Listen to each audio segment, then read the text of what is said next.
since the pandemic. So we're incredibly excited to welcome everybody. We celebrate the fact that you've made the commitment to your business to be here today.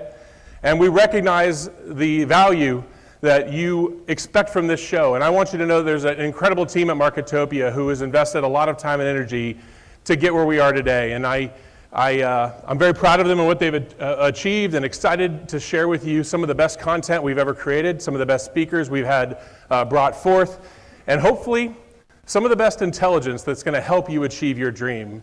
Marketopia recognizes our importance to the channel. We work with a lot of vendors, we work with a lot of MSPs, we make hundreds of thousands of phone calls a month, send millions of emails to generate leads for vendors and resellers alike globally. We recognize that responsibility, and so we've brought back what used to be called For You to Grow, now call it GROWCON, to better reflect the importance that we play, but also the responsibility that we have. GROWCON is bigger and better than anything we've ever done before. It involves education to help the smallest of MSPs up to the largest of MSPs, and then vendors of all shapes and sizes to do one thing, and that is to achieve their goals. Our theme this year is Accelerate to Elevate. One thing that we know is that a lot of technology companies struggle with sales and marketing, right? It's kind of a known thing. The only company that's really got it figured out right now, I think, is Apple. They do a great job of making us pay a premium price for their product. We want you to grow faster. It's not complicated, it's not difficult. It is just a lot of different things that need to occur with rigor, with discipline, and with consistency over time. Our goal is simple: to help you accelerate your goals so that you can elevate the trajectory of your business and elevate where you're going to be in 2 years, 5 years, 10 years, whenever that day comes that you want to retire or sell your business or just move on to something else. So we want you to elevate your expectations today. We want you to elevate what you hope to achieve. We want you to elevate your standards for yourself and your company. And we are going to teach you how to do it over the next 3 days. It's going to be very intense. We're going to learn hard. We're going to play hard. And I would encourage you to just embrace it. Keep an open mind. Listen and be willing to change some of the assumptions that you have going in. A lot of us come in with head trash and things that we thought were possible or impossible or hard or difficult or easy in our business, and we hope to redefine that. GROWCON 22 will be replicated next year. GROWCON 23 will be the first week of December. You're going to see a QR code to register, and we would encourage you to do that while you're here today. Go ahead and reserve your seat for next year. It'll be in the same hotel, just 1 week earlier in the year. It'll be December, I think, 2nd, 3rd, and 4th of 2023. You guys ready to get started? Yeah. All right. So I'm just the first speaker. My wife and business partner, Andrea, and I will play a pretty big role today because we are talking about lead generation. The 94% of MSPs cite this as the biggest challenge they have in business, so this is the biggest challenge that we face. The reality is that growth is simple math. Sales and success is simple math, and where you need to achieve is a number, and what you need to do on a daily, weekly, and monthly basis is also a number. So the first thing that we're going to do is work together right now to determine that number for you. Everyone should have a worksheet in front of them. If you don't have one, raise your hand, and one of the Marketopians will bring it by. All right, we're going to get that happening right now. All right, so our goal is going to be very simple when it comes to lead generation. The first thing we're going to do is figure out what we have to achieve on a monthly basis, and then we're going to talk to you about what it's going to take to get that number of leads and close that number of leads. So let's go ahead and get started. A lot of us overcomplicate what it takes to be successful. We see marketing and sales as sort of this black box, this sort of mystery thing, something we don't understand, we don't like. We hire a lot of salespeople and all of them fail. We struggle to get the thing that we need the most, which is a lead. When things get tough, we cut the thing we need most, which is leads that generate sales. We kind of run our business with a service-first mindset. We think that taking care of customers is the path to prosperity, and while that is very important, the reality is you can't save customers your way to prosperity, right? Ask Sears, ask JCPenney, ask so many people who've just tried to hold on to their customer base and hope that they can get through it. We all are going to lose clients. Clients are going to get bought and sold, go out of business, right? We're entering a challenging economic cycle. It's more important than ever to generate new sales, new customers. We're going to talk about what it takes to increase the sales per customer, to get the revenue per customer up and per user up in your business. We're going to talk about that. But the first thing that we're going to talk about is actual customers. How do we translate our dreams into reality? The reality is it's very simple. It's just 6 steps. We're going to go through these together right now. Some of these numbers you may not have handy. Estimate them. Don't allow yourself the excuse of not doing it. That first page are your inputs. You will find that everything else is pretty darn automatic once you document what things you need here. We're going to talk about the revenue you need, and then we're going to translate that into the number of clients that you need. We're going to translate that into the number of leads you need per month. And then we're going to start talking about what it takes to get that, right? The reality is it's not cheap, it's not easy, which is why most MSPs struggle with it. So we're going to talk about what a lead is worth to you and what net profit you'd make on a lead. And then finally, we're going to take this back to the numbers on that first page, the goal you have about selling your business, and we're going to talk to you about what it means to actually pursue that dream rather than sitting by hoping for miracles that will just naturally occur on its own. All right, so for all of us, we have these pages, this table on the front page. I want you to document your annual recurring revenue. In this example, it's $1 million. So the example that we have that you're seeing is just a fictitious example that I'm going to walk through. You're going to plug in your exact numbers. We're going to take the mystery around marketing, use your numbers to make it clear. We're going to talk about the MSP sale value. For illustration purposes here, we're going to talk about 1 times annual recurring revenue as an approximate valuation. There's going to be some sessions on Wednesday where we're going to talk to you about what your actual MSP is worth and what are the different levers that you can move to increase that valuation over time. We're going to talk about the number of years you have until sale. The sales close ratio is different for everybody. I want you to think of all leads here, not just word of mouth, but just all the leads that you have. And the number of clients you have, the number of years you retain a client on average. This is something that a lot of MSPs underestimate, but when they sit back and think about it, it's very frequently 10 years or more per. Then we're going to take our profit percentage of 10% in this example, or your annual revenue, and we're going to have an assumption of the Marketopia average cost per qualified appointment. This is a conservative estimate, but one that we're going to use for illustration purposes today, and that's the only estimate Marketopia is going to provide. The rest are coming for you. So take a minute to go ahead and fill out your sheet there, get all those numbers down because we're going to use them and we're going to go pretty quickly once we get started.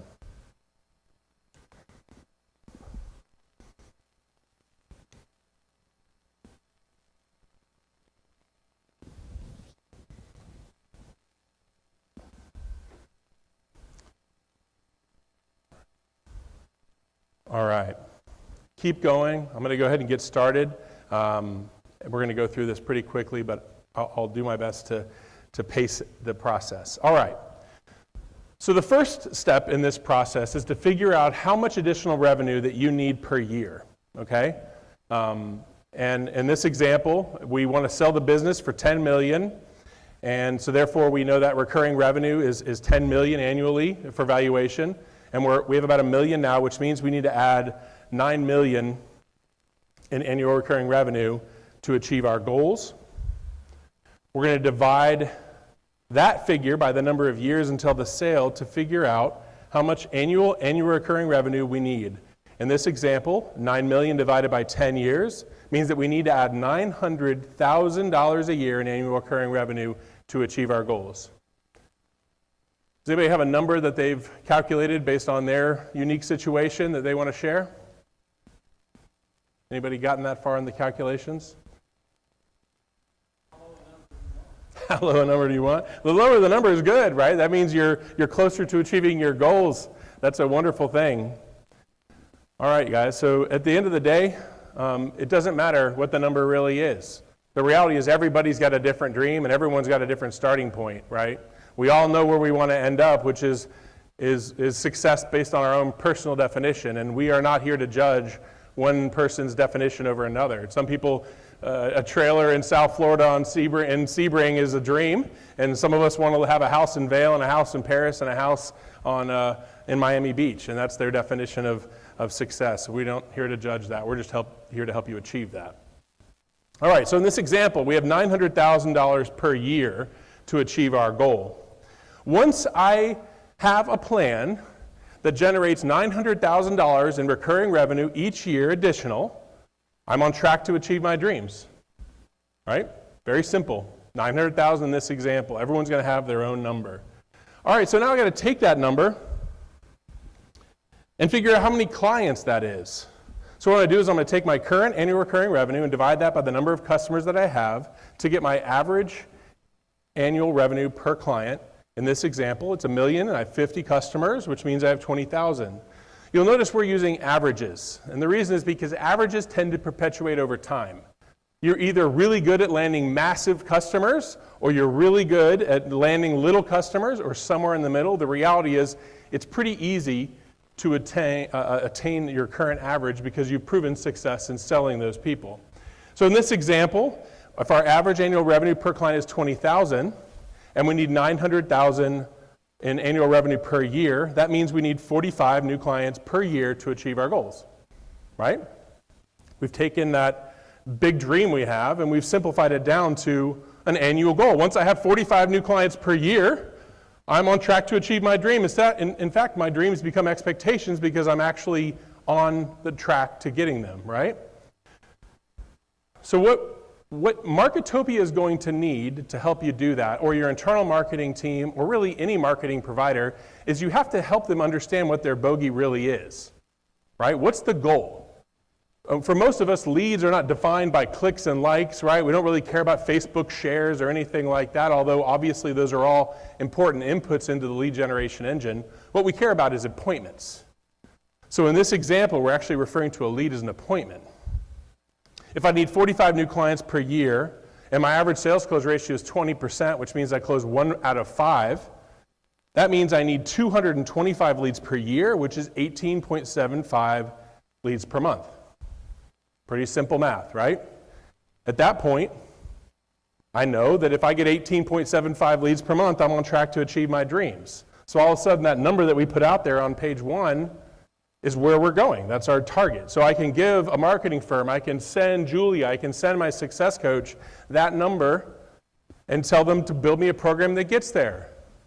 And the reality is if you become a client, it turns out your close ratio isn't 20%, it's 18%, that's fine. Every year, reassess, fill out that same piece of paper and figure out what your new number is. It could be that this number of leads that you need per month to achieve your goals might go up or down based on different variables changing, which is the whole point of doing it each year. Getting 18.75 leads per month may sound like a lot. For most MSPs, that is an unfathomable number, something that they've never achieved. If so, it's something they have to define a lead as something very bare minimum to get that number. It certainly isn't qualified held appointments or anything like that, right? And the reason is almost always the same, which is that we're not doing what it takes to achieve that number, right? We're not investing what it takes to get a lead, therefore we don't get that lead, therefore our dreams become fantasies, not expectations. So what we're going to do now is to figure out what a lead is worth to you, because a lot of us, that head trash makes us undervalue what a lead really means to us. So if I take that 1.2 million in revenue and divide that by clients, that means my average client is 24 grand a year in revenue.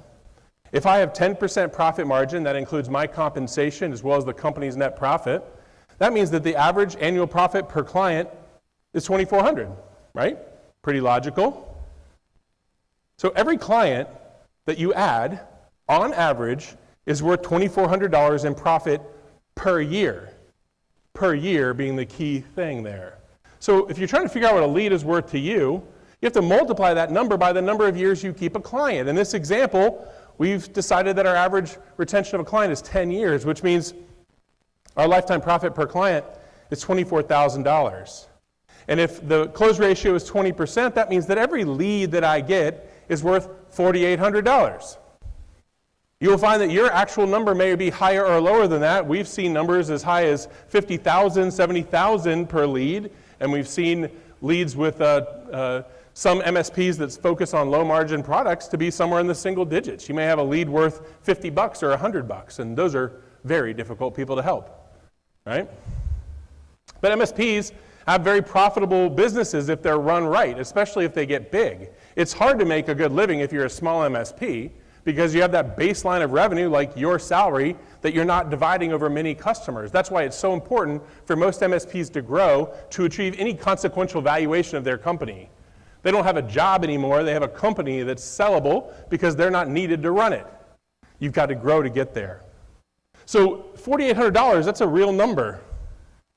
That's the value of a lead, not a sale or a customer. You don't have to get in that head trash that you've got to figure out what a customer is worth to you because you now know mathematically, taking out emotion, that a lead is worth $4,800. So as soon as you walk into a prospect and sit down with him, you just made $4,800.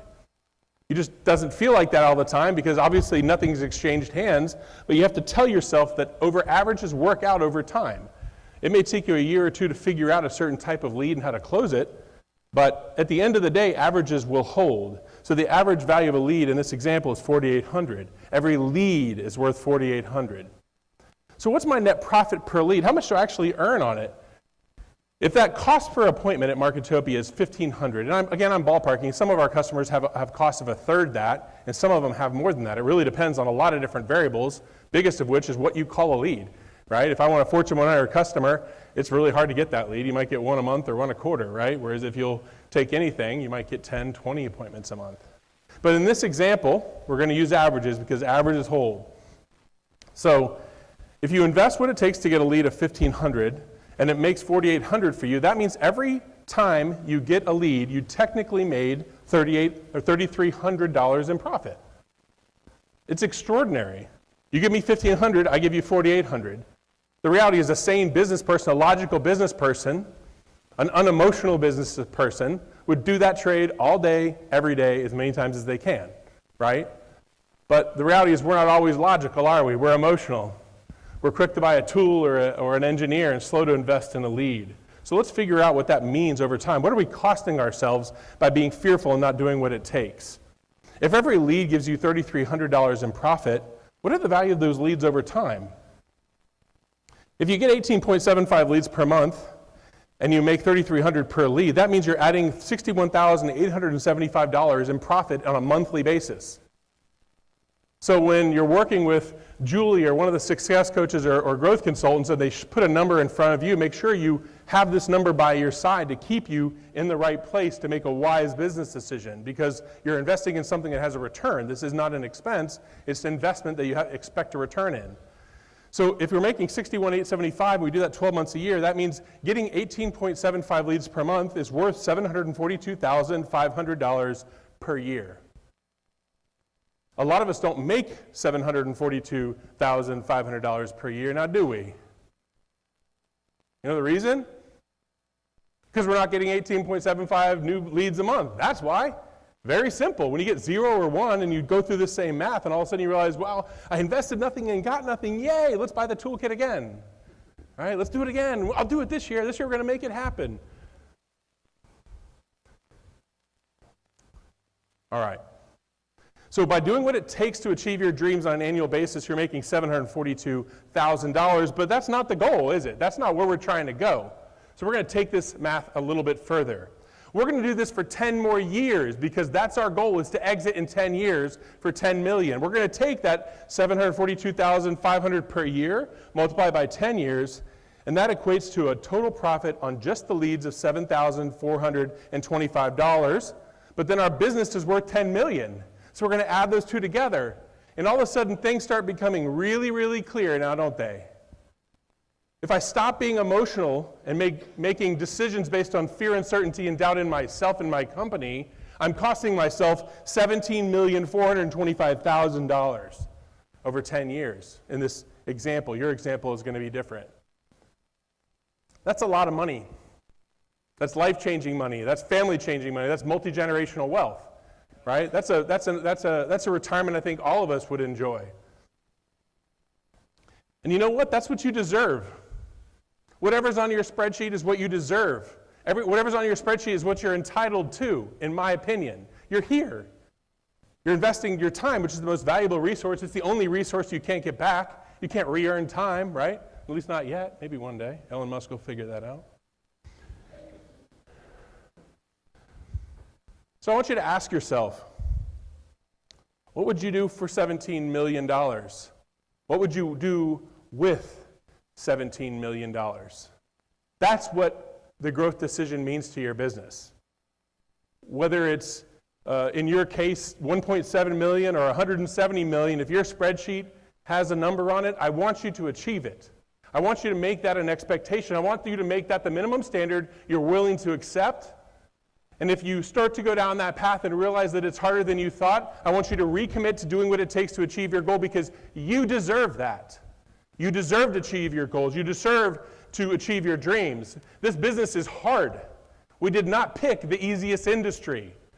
It's hard to close a new account. It's hard to get a customer. That's why it costs $1,500 to get a lead. It ain't easy, let me tell you. Marketopia makes 247,000 calls a month to get 800 some odd leads for our clients a month. It isn't easy. But the path is worth it now, isn't it? That 17 million all of a sudden changes that conversation. Whether your goal is your spreadsheet yields 17 million or 1.7 million doesn't really matter to me. The key is that you achieve your dreams. That's what it's all about. That's why GROWCON was created. That's why Marketopia was created. That's why when I sold my business and retired when I was 38, a guy named Chris Knowles made me come back out of retirement, right? It was to help people achieve their goals, because the reality is our business is not filled with Harvard MBAs. Our industry is not filled with people who come from a business person mindset. We have a passion for service. We love our customers. We love technology. We love helping people leverage technology to achieve their dreams.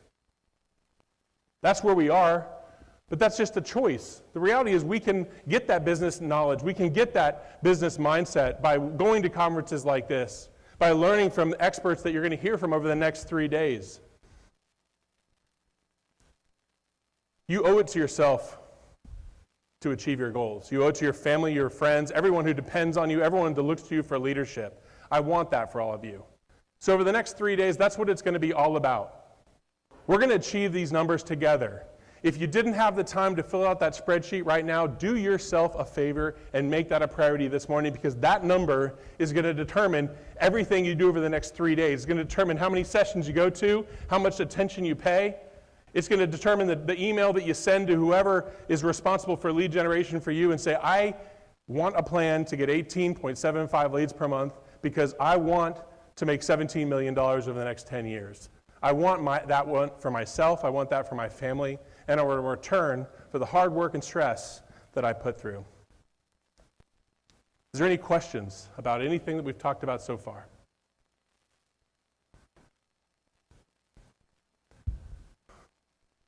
I know a lot of us have started to go down this path before, perhaps even with Marketopia, and you realize it's hard.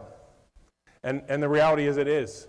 Getting a lead is just half the battle. In fact, it's the easiest part because you can hire someone else to do it for you. With a swipe of a pen, you can get 18.75 leads per month, right? As long as you have your credit card goes through, you're good. Sales is hard too. And we're going to spend a lot of time tomorrow and all of 2023 really doubling down on the sales part of your business. I understand how important it is to close those deals, and I understand that Marketopia is in a unique position to help you do that. So you're going to see a lot more from Marketopia in the coming year about that part of the business. You have the courage to get the leads, great. Now help me close them. Help me, Marketopia. You've helped hundreds of MSPs. You've seen thousands of deals close and thousands of deals not close, right? Help me get there, and we're going to do that. We're going to do a little bit of that today. We're going to do a lot of that tomorrow. But my commitment to you is that we're looking at every process we have, every system we have, every service we offer, and focusing on the very bottom line, the profit that you make, the revenue you make, not the leads we generate, because that's only part of the equation. Okay? We have customers in here who are brilliant and visionaries, and we call them luminaries for a reason. They can enlighten you. They're going to be engaged in this process as well, helping people close deals. At the end of the day, all the numbers that we just shared and calculated ourselves were based on that close ratio. And we're going to do everything in our power. I'm going to do everything in my power. My partner, Andra, and the entire Marketopia team of nearly 200 people is going to do everything in its power to focus on raising that number next year. These aren't word of mouth leads. Your brother didn't walk you into this prospect and give you a slow pitch down the middle to close. You're going to have to focus and learn how to close it. Something's going on behind the scenes there. All right, any other questions? All right.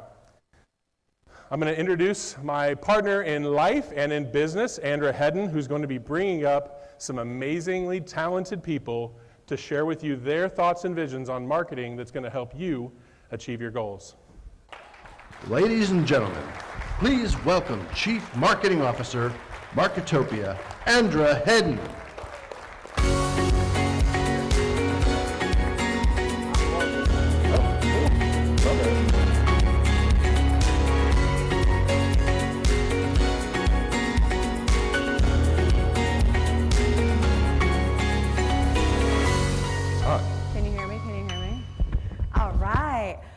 Hello. While they're getting set up, I just want to reiterate some of the items that Terry mentioned. I'm so excited to see all of your faces here. I know many of you very, very well. Many of you have been clients of ours for a long time. Many of you have just been coming on or are just industry friends. So it's great to see you. And I'm very excited about this next session that we are going to start. And you can take on with you. All right. So I've got some marketing titans that I'm going to bring up to the stage. And we're going to do a very casual fireside chat session. And I want to talk with you about growth. That is what this is all about today. This is our focus, is on growth, on how to generate leads, on how to take your business to the next level. So I've got some amazing individuals that I am very honored to not only call friends, but call just phenomenal experts in the space. So I will bring them up without further ado. Come on up, Rob and Gio and Matt.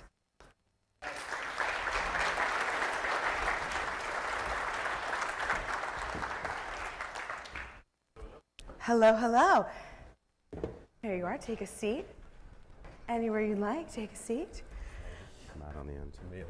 All right, I'm going to let them do a quick intro. And again, this is going to be extremely casual. Some of you might know all three of these individuals. Some of you might know one. But I want to just get started and do quick introductions. So Channel Titan, Rob Ray. Many of you know him. Obviously, he's been in the channel floating around and have helped many of you grow. Latest stint in the channel was years with Datto and then Datto Kaseya in business development and senior leadership roles. I will let him give a little bit of background in just a second. But next up is Gio. So Giovanni Sangili, he is the founder of a company called Glass Hive. He's going to talk to you a little bit about what that means. He's also been in the channel. He's had other companies too. You might know him from Try Digital, and he's been in the space for quite some time also. And then last but not least, we have Matt Solomon. So Matt Solomon is the co-founder of a company called Channel Program, and he'll talk a little bit about that. He's been with ID Agent and other companies as well in the space. So introduce yourself, say a little something about you, and then we'll get started. Absolutely. So Rob Ray, former Senior Vice President of Business Development. You'll notice I'm the only one without a logo on my shirt here at this conference. So free agent, unemployed, whatever it is that you want to call me, I'm that. But super happy to be here. I've been in the MSP channel now for 15, 20 years. Like back in the day, if you guys remember a little company called Level Platforms, an RMM company. I'm sorry. We were teaching resellers to become MSPs and a lot of that journey, and of course that includes things like marketing and sales. I know nothing about IT, but I do know how to sell and market, which is part of the reason why I've been able to have a career in IT. So absolutely. Yeah, all right, Gio, go for it. Giovanni Sangili. I've been in the channel now 17 years. I met Rob when he was at LPI. So sorry. It's all good, man. It's good times. We were also going around teaching MSPs how to do sales and marketing. I started an agency, Try Digital, and that was really good creative services business, as I was a failed comic book artist, but successful, I guess, MSP artist, helping you guys create unique brands and all that. And that led to us building a software, which is just pretty amazing what it can do. But I'm here to just answer your questions today and be as helpful as I can be. And he's humble too. He did not fail as an artist. He is phenomenal as a graphic designer and a comic artist. So if you've got some extra time and you get to meet him at the bar, flip through some photos. It's pretty cool. Oh, just take a look at their tech. It's Exactly. beautifully displayed. Matt, go ahead. Yeah, so most of you may have known me from the ID Agent days. I was the first employee and helped build their channel program to over 2,000 MSPs, and then they did get acquired from Kaseya. But I too, similar to Rob, no tech background. I did not fully understand what an MSP was when I started at ID Agent. And we were selling dark web, and I didn't even really understand the dark web. What I really understood was how to sell credentials being exposed on the dark web and help build out a security practice around that and have a conversation around it. So really just honed in on the sales. And then myself and Kevin Lancaster, who founded ID Agent, just got back together last year and founded Channel Program. And it's a two-sided marketplace, but for the MSPs, it's really about bringing transparency back into the space, give you access to more emerging vendors, and let your voice be heard with product reviews that are meant for the channel, not like a G2, but down where into your stack so you can evaluate your stack properly. Absolutely. So you can see why I have these three gentlemen up here with me. There's a lot of expertise in these minds and years of experience. One of the things I want to cherry on top of that they mentioned, which is what I want you to get out of this panel, is that it has much more to do with your sales and marketing up front than many times it does your product. Many of you, and sorry, I'm not meaning to turn my back here, many of you in here obviously are selling very similar services. Right? The differentiators come in when you talk about sales and marketing and how to bring it to market. And so when you are successful on that side, like each of you have been, it changes the game completely. So let's start off with, I'll start with you, Rob. Let's start off with misconceptions when it comes to lead generation and marketing and MSPs. So there's a lot of challenges out there that MSPs have. Obviously, we're all looking to grow. That's why you're here. But let's start off with, what are the misconceptions? Let's bust some just myths from the top. Yeah. How hard is marketing? How hard? Let's talk about it a little bit. Yeah, absolutely. So my background, yes, I've been in the channel and the MSP space for pretty much most of my career, but my background has been exclusively in sales. I've been a salesperson since selling newspapers way back as a kid kind of thing. And I think what happens is you develop I talk about salespeople as like uneducated marketers, because like we're really not good at anything. You know, I flunked out of university, I barely made it through high school, so I needed to get a job. What's the best paying job that you can possibly get with no education? Sales, right? And usually you go to school for marketing and you realize you're not that good at it, so then you end up in sales. So, but I take great pride. I take great pride in my sales ability and actually just sales as a profession. So I think that probably the biggest misconception, at least that I've learned over the years, is, and you know, a lot of people think that sales and even marketing just comes naturally to some people, and to a certain extent it does. There is some natural ability that's in there. However, it's science, it's math. And you know, I came to this conclusion very early. I was blessed, one of my early careers was with Compact Computers, if you remember them. I won't apologize for them because they were a great tool. But one of the benefits of working on the sales force for such a large organization and then HP was they put us through sales training every 3-4 months, right? A different sales training. And I probably have done 20 or 30 different sales trainings over the course of my career. And you take little pieces from each of those things and you kind of build your own methodology there. But the methodology is all based on fact and science. It's exactly what Terry just broke down. He did it very quickly, and if we could all solve the marketing problem in 35 minutes, we wouldn't have to sit here for 2 more days and listen to other speeches. But it's not easy because it is something that's kind of, and Terry did a good job of reverse engineering it. Where do you want to be and how are you going to get there? And it is math. And it is science, and there's no magic behind it. There's some skill, sure, but a lot of that can be done through either hiring or just learning. But if you figure out where you want to be and what you need to do in order to achieve that, exactly like Terry just said, it is all achievable, despite the fact that it might not come naturally. Definitely. Yeah, go for it. Yeah, and I think one thing I would add is just, there's not one way to do sales. Everybody has very different personalities. Actually, early in my career, I had a very small stint selling printer copiers door to door, and I could not do it. It was like making me physically ill to like sit in a parking lot and have to go knock on people's doors. And even cold calling. I hate cold calling, still to this day. But I'm also smart enough to realize like what things I'm good at, and then when you hire people to do other things, like a Marketopia. So figure out what your skill set is. But you know, I was just a much more consultative salesperson, and I figured out a way in the world to make that work. I never even liked being on a phone call if other people could hear me. I know this like goes against like traditional sales, like it's, you know, the pit with all the salespeople. That was just never me, and I was never comfortable with it, and probably still to this day don't like to do that. But you can find a path that works for you. There's a reason why why this isn't comfortable and why we don't like this. And it goes down to basic human, like our basic human needs. And our need is to want to be liked and respected and loved. And every time somebody says no to you, that's a kick in the teeth. Rejection. And rejection is immensely difficult for us as human beings to take. We're pack animals. We want to walk into a room and everybody goes, hey, it's good to see you, as opposed to, oh my God, that asshole again. So, we want to be loved and accepted, and unfortunately, when it comes to marketing and sales, you gotta be prepared to be kicked in the teeth. Terry's number's 80 out of 100 times. And that's gonna hurt, but guess what? Each time you get kicked, it hurts a little bit less and a little bit less. And and I actually did a lot of cold calling back in my day, and I got to the point where I stopped complaining about it and I loved it. By the way, you're a psychopath if you love cold calling, but I loved it because you get to those 10 wins, or that, you gotta focus on kind of the wins as opposed to the losses. I'll give you a quick story, Gio. I'm sorry. We're going to block you completely out of this conversation. No, you won't. Don't worry. I'm bringing it back. No, Don't worry. I'm Go ahead. good. Tell the story. I'm just happy to be here. Look at all these people. I hope it's appropriate. My parents immigrated from England to Canada, and they thought it would be awesome to open a bar, and they did it in way northern Ontario, which is like frozen tundra. I don't know why, but they just felt like this was going to be a really, really good idea. And my father told me this story right from a very young age, where there was this guy, it was all locals that would come in, and if you've ever been to northern Ontario, the people up there are nice, but yeah, anyway, they would hang out at the bar every single night, and there was one dude, old, missing teeth, rarely showered, but before the end of the night, he would go to every woman in the bar and ask them to go home with him. He never went home alone. He got rejected over and over and over again, but he never went home alone.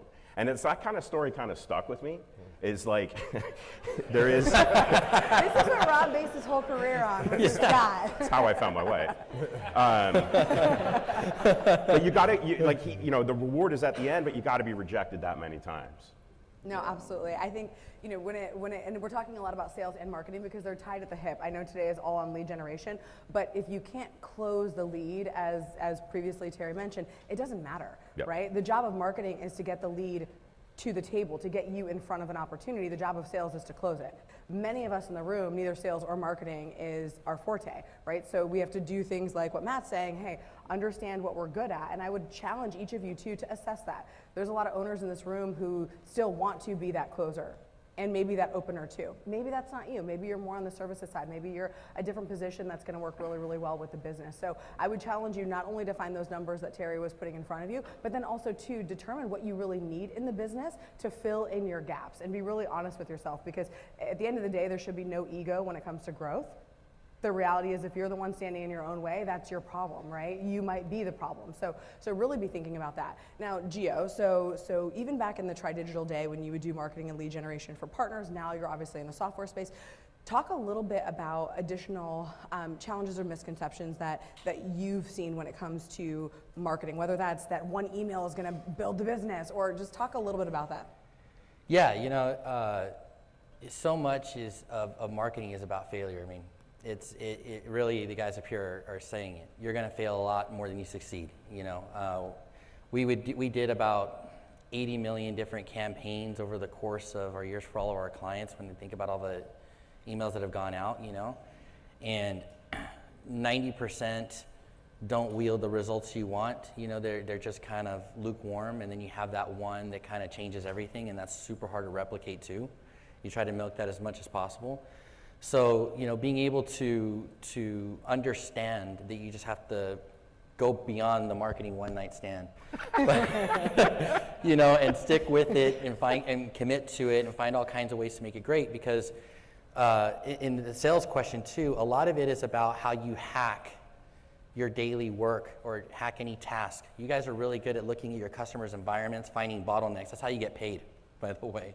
You guys doing your audits. You're good at doing that and finding ways to make their business more efficient. You gotta have that same mentality in how you approach your marketing and your sales. From a sales perspective story, you get hired, it's typically the salesperson first, and they go, hey, yeah, look, here's a list of contacts, turn them into business, leads generated, the end. And then you're the salesperson trying to figure it out. And before there was even CRMs and tools, I remember back in the day trying to have different color highlighters I would use for this person's this job role or this person's in this vertical, and I would figure out all kinds of ways to back then to illegally spam people because I didn't know what I was doing. I would do a mail merge blast and like, yeah, all CFOs in this vertical. And so this, CISO came back and that wasn't good. But that was my way of defining and chopping up my leads to approach it and adjust my communication to have the best possible impact with that person. That takes a lot of time, getting hung up on a lot. But then before you know it, you're really, really good and you find a niche where you can convert consistently. And for a salesperson or anyone that owns a business, when you can just predict the amount of business and qualified opportunities you're going to get, and you just know it in the back of your mind that you can do it, it's comforting. There's a lot of freedom in it. So yeah, just fail a lot, guys. Break a lot of eggs. Definitely. But stick with it. Yeah. You can't give up. And I see this Absolutely. all the time where an MSP will run a campaign and nothing will come from it. And they're like, well, that didn't work. No, you got to do it over and over and over. And as Gio mentioned, you're going to get better at it each time you do it. You're going to learn from those failures and build onto that success. And that's a critical part of the actual growth phase in all of this. And you just cannot give up. And and again, it's natural, it's unnatural, and it's uncomfortable for a lot of us to be able to do that. But sticking with it, encouraging the team to continue to stick with it and not giving up is probably the most essential part of it as well. I would agree. I think a couple things. So one of the things that he mentioned as far as just sticking with it, you can't send one email and expect everything to happen. We joke at Marketopia, it's like doing one sit-up and wondering why you don't have a six-pack. Like, it doesn't work like that. It's just not how it works, right? You have to stay consistent, you have to be repetitive, you have to do it a lot, you've got to make sure that you're focusing on the right things and building those muscles in the way that they need to be built. Now, when it comes to things that are uncomfortable, not only can sales and marketing be really, really uncomfortable, but also investing in that. All of us are very comfortable, back to what Rob was saying, that pack mentality of getting those referral leads in. That's really comfortable because they already kind of know about you. You have an in because Joey's introducing you to them. There's a lot of things that make that a very comfortable conversation. The reality is that that's inconsistent. You can't have the numbers that Gio and Rob and team were talking about up here to know that you're going to get X number of referrals from Joey and Susie and whomever else are sending them your way. You can't count on that. And that is not a way to run a business. That's a wonderful way to have additional leads coming into the business, but definitely not a way that you can run a business and look at guaranteed revenue that's going to come in. So it's all about taking control of that. Now, talk a little bit about, each of you come from different sides of the channel too. I want to talk about partnerships in the channel. So one of the things that is uncomfortable, as I mentioned, is investing in your own success. So one of the best ways to start to get down that path, if it's really scary to start to invest in yourselves, there's a lot of partnerships out there, be it vendors that will help you grow, be it different types of associations or peer groups. There's a lot of places that you can gain intel from and support. So start talking a little bit about, Rob, I'll start with you, just partnerships in general. What does that look like? What are partner programs? How does that work? Go for it. Yeah, so first of all, doing something like this, the fact that you guys made the journey to come here and sit in this room today, like, that's a massive step. Think about how many of your competitors are not doing that right now. How many of your competitors are not going to get the knowledge and information.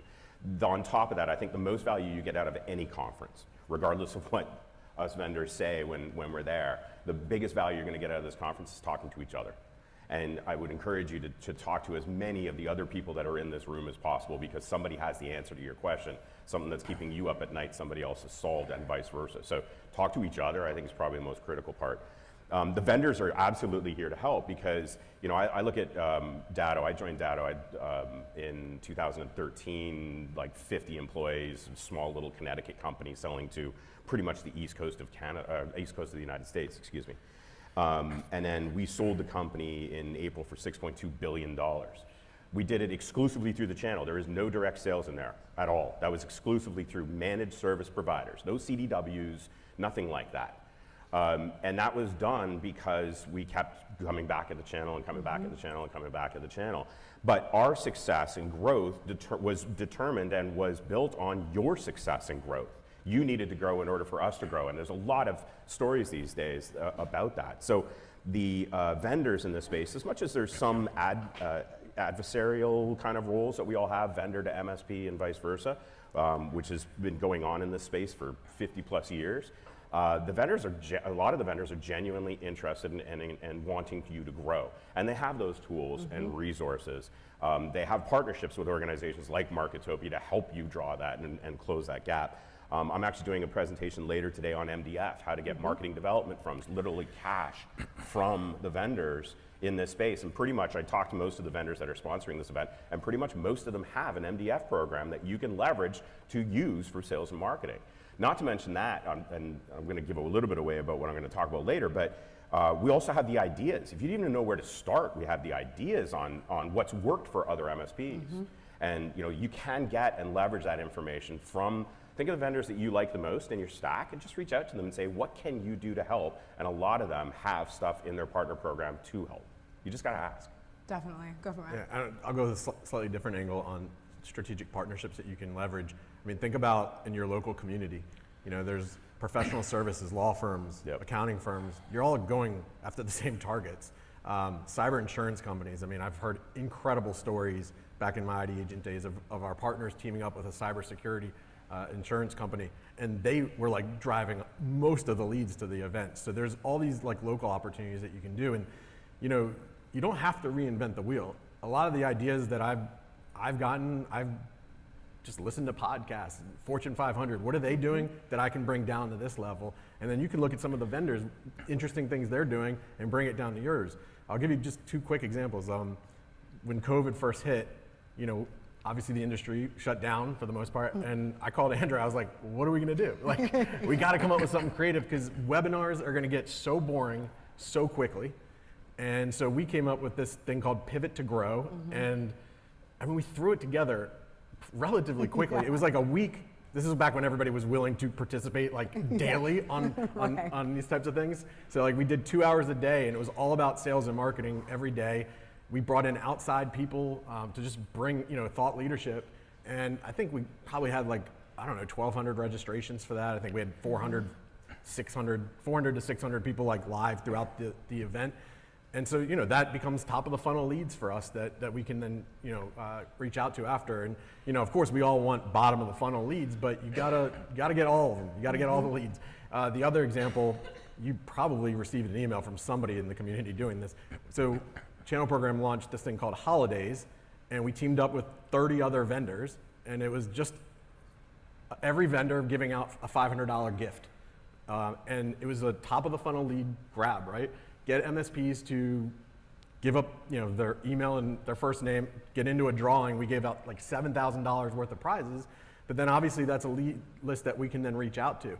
You all can do that. It might not look exactly the same way, but there's an opportunity, especially around the holidays. You put your Santa hat on, get into the spirit, and like we generated over 2,000 registrations, MSP registrations. So there's that opportunity. You team up with the law firms, the professional services, do this very similar things. I think it's all achievable at the local level as well. I totally agree. I think too, looking at, and I think those are a couple of really good examples, but I think looking at ways to easily, it doesn't have to be overwhelming, and that's probably a myth that I would bust, is that marketing and lead generation has to be this massive multi-year plan, and there's got to be these crazy budgets set aside for it.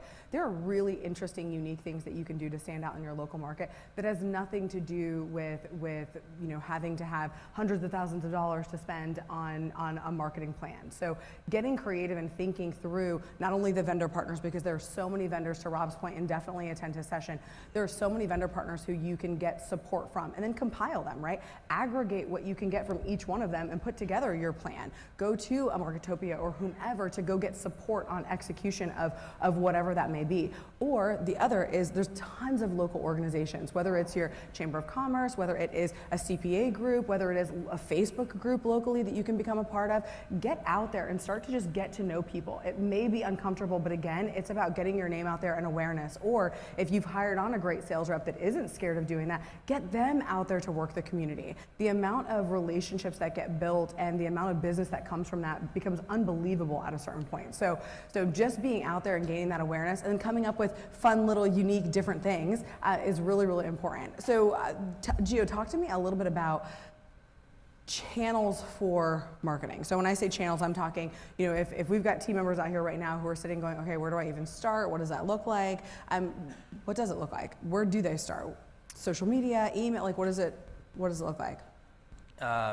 There's several different channels. If you guys are looking for the most cost-effective channel, it's probably email marketing, just because you can subscribe to something like a MailChimp that's, you know, $20 a month and send out a lot of emails and keep, you know, practicing over and over and over again, right? As long as you're being spam compliant, and you'll figure out a way to get the message right.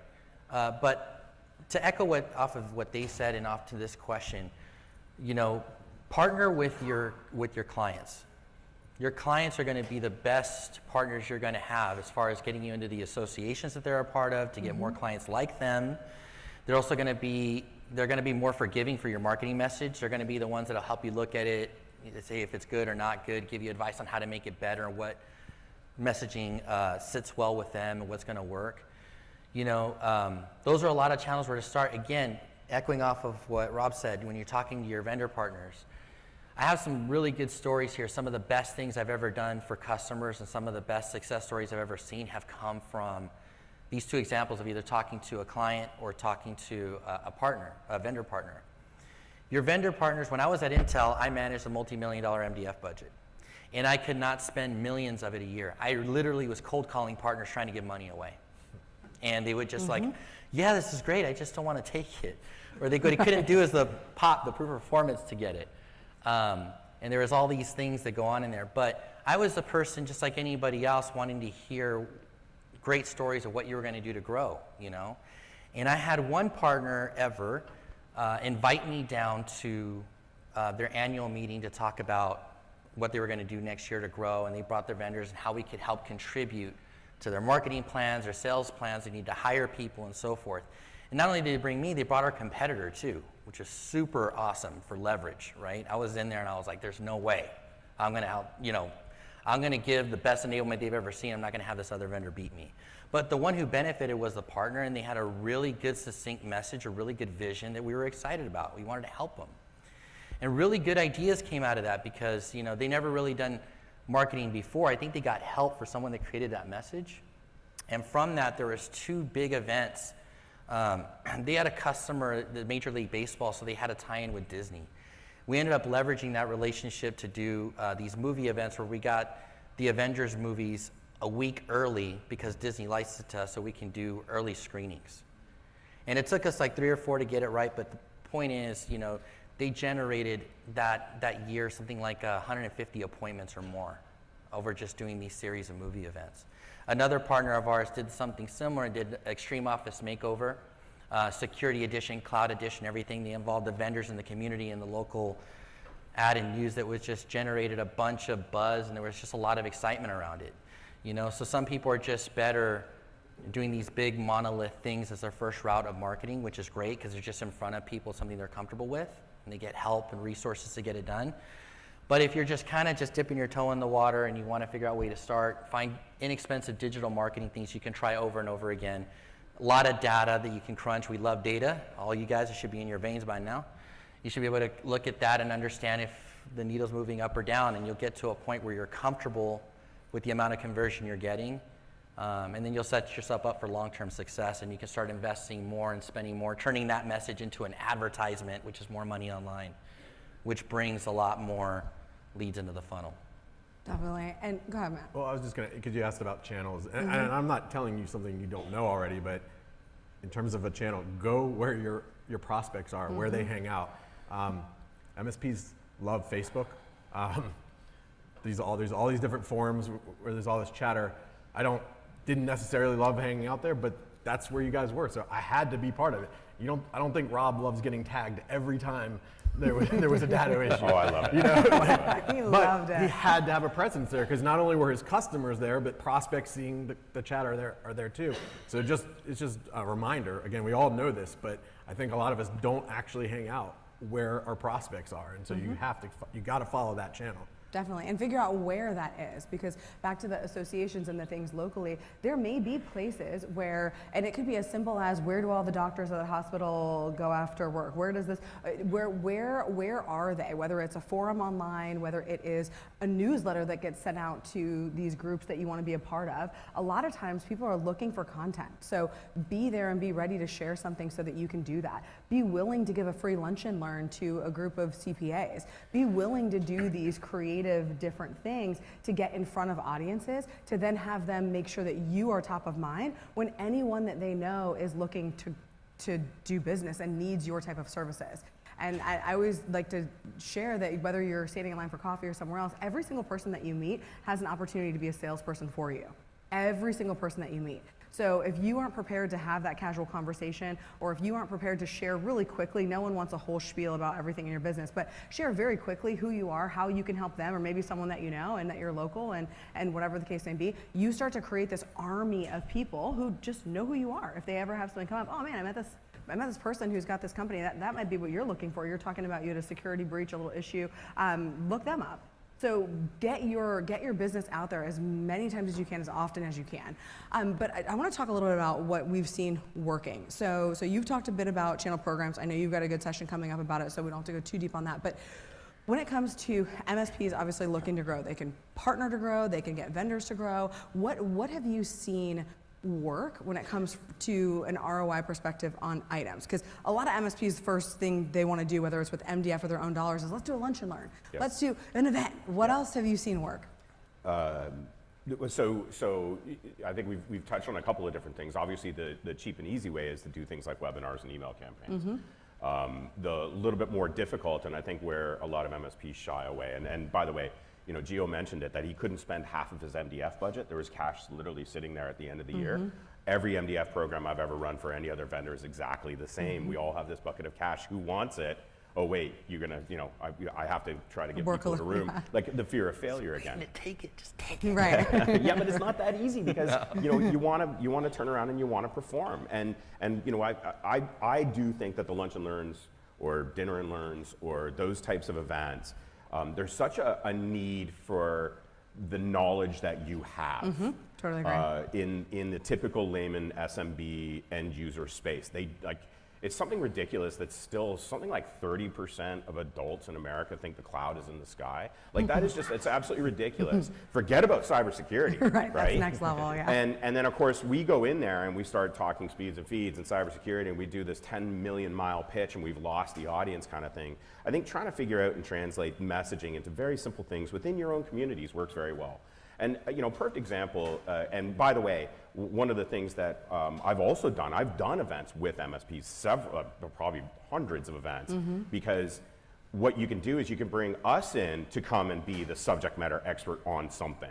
And I'm really good at dumbing stuff down because you know, I talk at a grade 5 level, and so it's real easy for me. But all I do is just go in there, and I was able to simplify things like data storage and cloud and cybersecurity and NIST framework. I'm able to simplify that so the typical end user can understand those things and demystify a lot of the myths that are going on out there about these things. A perfect example of this, I had a partner, I can't even remember the town in Mississippi, but it's definitely one that nobody's ever heard of before. I flew into this little airport in the middle of nowhere, and I had one of my reps with me, and we landed at this airport to do a road show. Like we sponsored it, we paid for it. He brought us in as experts to come and speak. No idea how many people are going to show up to this. And we land at this little airport, and everybody runs off the plane, and we couldn't quite figure out why. We're taking our time. We get there, we get an Uber or a Lyft, nothing. Tried to call a taxi, no taxis. All of a sudden, we're sitting there. Everybody was running to get rental cars because they knew that there was no other way to get around in this town. So we're sitting there at the airport, and the airport's closing. And they're like, "What are you guys still doing here?" We had to get a ride from a TSA agent. And so I'm sitting there thinking, like, this is in the middle of nowhere, Mississippi. I'm getting a ride to the MSP's office from a TSA agent, and we get there, and there's probably only 9 people that showed up for this. Probably 6 of which were actually legitimate opportunities. He closed 3 of the 6. Now, if you think about it, if you want to hold a big party, you want lots of people to show up, and 10 people show up, you're going to be disappointed. However, at the end of this, from an ROI perspective, it was one of the better ones that we actually had run, because he actually closed 50% of the real leads that were in the room. So we did it again and again and again, because that's the stuff that works. So don't be afraid or try that. We've also been to situations where it has failed. Wrong audience, wrong day, snowstorm. If it rains in California, people don't go outside their house, and then you got zero people showing up to your events. Don't be afraid of that, and then just do it again and then again and then again. I think the average prospect, you probably know this better than I do, but I want to say the average prospect needs to be touched about 9 times before they'll actually buy anything from you or even have a conversation with you. They need to see your name over and over and over again, and they need to be at a specific pain point for them to then want your services. No, definitely. And even in B2B, it's even higher. It goes like 12 to 17 touches at times before you can even have that first conversation. So it's absolutely nuts. And that goes back to if you just send one email, you're never going to get an opportunity. Ever going to get an opportunity. And I always say too, think about how you buy. A lot of times you gotta keep reminding. You gotta be kept reminding. How many times did you get that digital ad before you clicked through and you bought whatever the last thing was that you bought on Facebook or Instagram or wherever you get ads? You have to keep coming up. People have to get comfortable with what it is, and then all of a sudden they'll transact. Is Bob Coppage in the room? I know he's here at this conference. Is he in the room? I'm calling him out, and he's not even in the room. That's awesome. No, Bob is an MSP out of Cleveland. 35 touches before he finally bought something from Datto. 35 touches, that guy. But when he bought, I retired. Because I was like, I'm done. I'm done. I've achieved greatness. I'm done. Yeah, and I'm finished. But go ahead, Gio, what were you going to say? Yeah, that's one big thing I can tell you when it comes to what works and what doesn't. Number one, I want you guys to think about how to differentiate yourself, okay? And Andrew deals with this problem in Marketopia just like I do. You know, it's like you come in, a lot of you are here like, yeah, I'm a Datto partner. I want to market backup. I was like, wow, that's something I haven't heard before 100,000 times. So our services. Don't market backup. You know, market your own organization. There you go. You know, so our services are what makes us just like one another. Those are the things that don't make us different. Respect to all the vendors that have amazing products that we sell and everything else. But what makes you different is your people, your infrastructure, and your process. Your process was written and originated by your company. That is the best marketing asset. If you can turn internal processes to outward customer-facing documentation, you'll see a complete difference on the conversion metrics you can have when you market your business. No one does everything quite like you. Most of you have started your company because you left a place where you didn't quite like the way they did it and you think you could do it better. And you have better process, a different philosophy around customer support, different, maybe better investments in your NOC, right? Network Operations Center, and how you display. You can show that to customers. Don't use a stock photo. Show them the investment you made to monitor their environment better than they ever could. And you're watching all this different steps and all the risk management, everything they need to do to have a proper backup strategy in place, not just great technology, right? That's one. And then the other thing is, narrow the pool. Everybody wants to just blast out 10,000 people, right? It's like you want just this massive crowd. And if I get 1% of that, that's all good. But yeah, but you burnt 99% of your market. Leads with just not knowing exactly what to say. I always try to go small and do something big, right? Don't do a massive postcard campaign. If you're going to spend $10,000 on a direct mail postcard, for example, spend $10,000 and make 100 of these amazing. We do these big wow boxes that have a big screen in there and do a bunch of things to make that customer experience worth, right? That call back. A lot of what leads is reciprocation of value. How can you give 10 times more value than you expect to get back? And if you can do that in a lot of ways, you're going to find out that you're going to convert a small group at a higher clip. And once you get ROI off of that, then you can expand to taking that successful tactic to a bigger audience. But that depends on the quality of your list, and it's ultimately going to depend on the ROI at the end of it.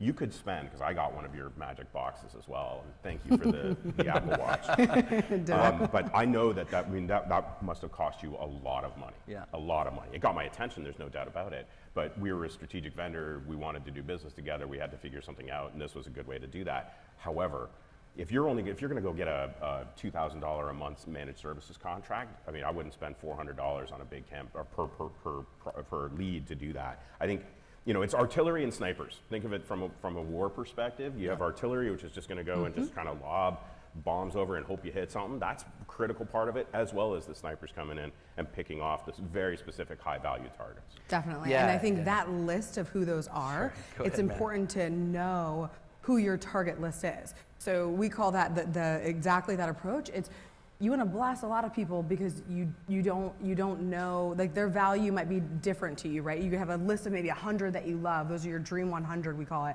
The 100 people you want to go after, the 20 people, the 50 people, whoever those people are that you'd love to have that logo in-house and you'd love to be servicing that business because they could be a great opportunity for you. You're going to treat them a little bit different. You're going to spend a little bit more on them. You're going to do something a little bit more unique for them or special, because if they are going to be that big of a client, they need to feel that unique and that special in order to feel like you cared enough to try to market to them. Everyone else you're marketing to again, fill that funnel, try to get everything in, but you want to make sure that you're being strategic about where you are doing that spending, but it is an approach from two different sides. What were you going to share out? I was just gonna, I mean, again, we're talking about things that are working. You know, I bet about 80% of this room don't consider themselves thought leaders, but the reality is you all know, 100% of the room Right, is. Absolutely. right? But you guys know so much more than almost anybody in your marketplace about what you do. And so you are a thought leader. There's lots of ways you can leverage that. Rob talked about, you know, the vendor relationships. I think that's the lowest hanging fruit thing you could do. If you have a relationship with a vendor, or if you don't, get one. Let them know you're willing to participate on panels.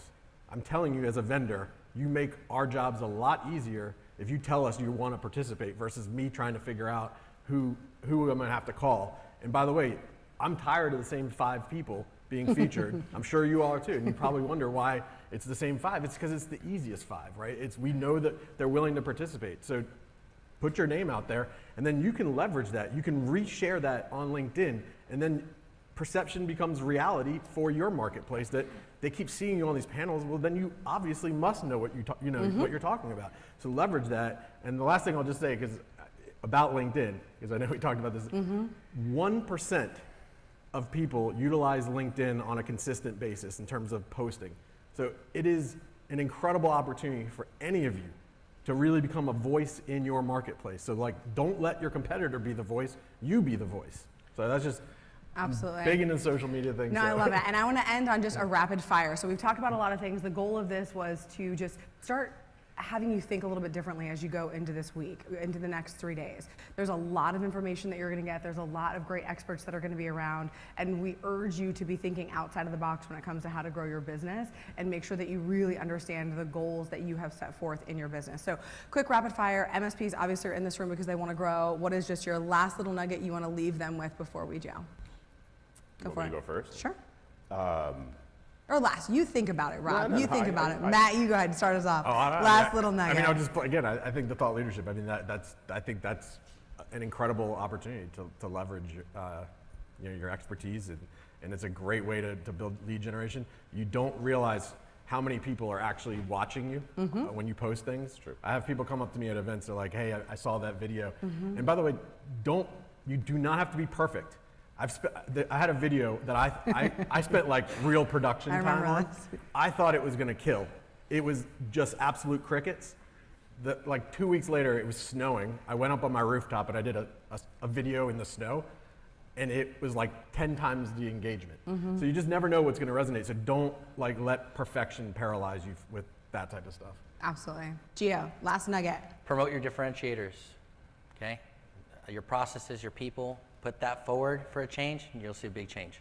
Process, people, knowledge, leverage, and Matt's right. And I don't think we all take or pat ourselves on the back for the amount of information that you actually have in your head.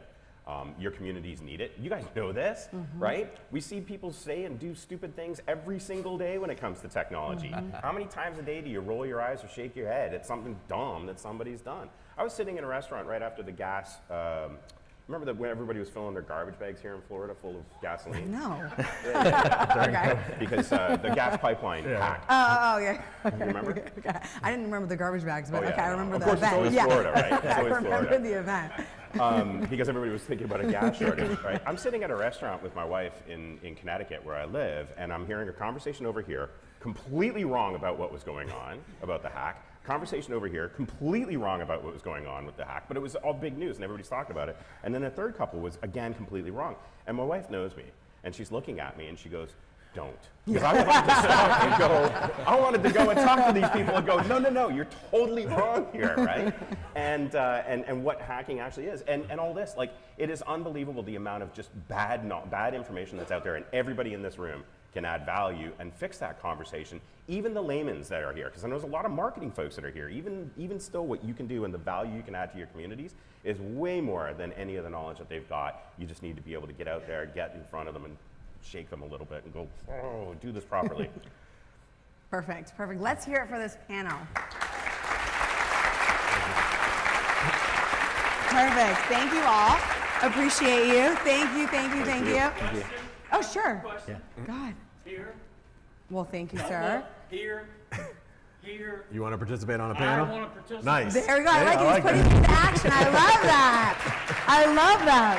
Perfect. Thank you so much, too. I appreciate it. Thank you. I hope everyone took some nuggets, and it just kind of gets you thinking a little bit on how to go about the next couple of days, and then obviously the plans that you're going to put in for business. So again, we're going to be pointing out in each of these sessions leaders that you can be talking to. If you didn't already know them, now you're going to recognize Rob, you're going to recognize Gio, you're going to recognize Matt, and there's a lot of knowledge to be soaked up across the board. So thank you. Ladies and gentlemen, please welcome back Chief Executive Officer, Marketopia, Terry Hedden. Dun, dun, dun. Oh, thank you, sir. Okay.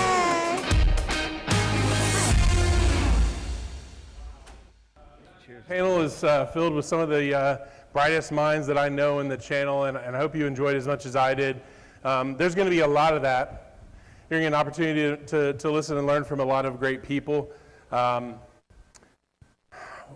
Next thing we want to do is to talk about winning.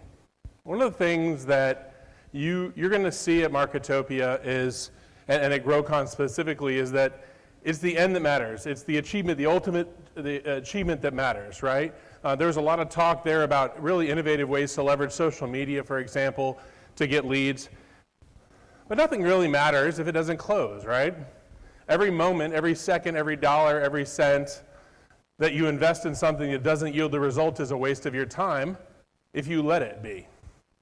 And I think one of the things that I heard, I'm going to echo with this session is that if you learn from what you do, that's not a wasted investment.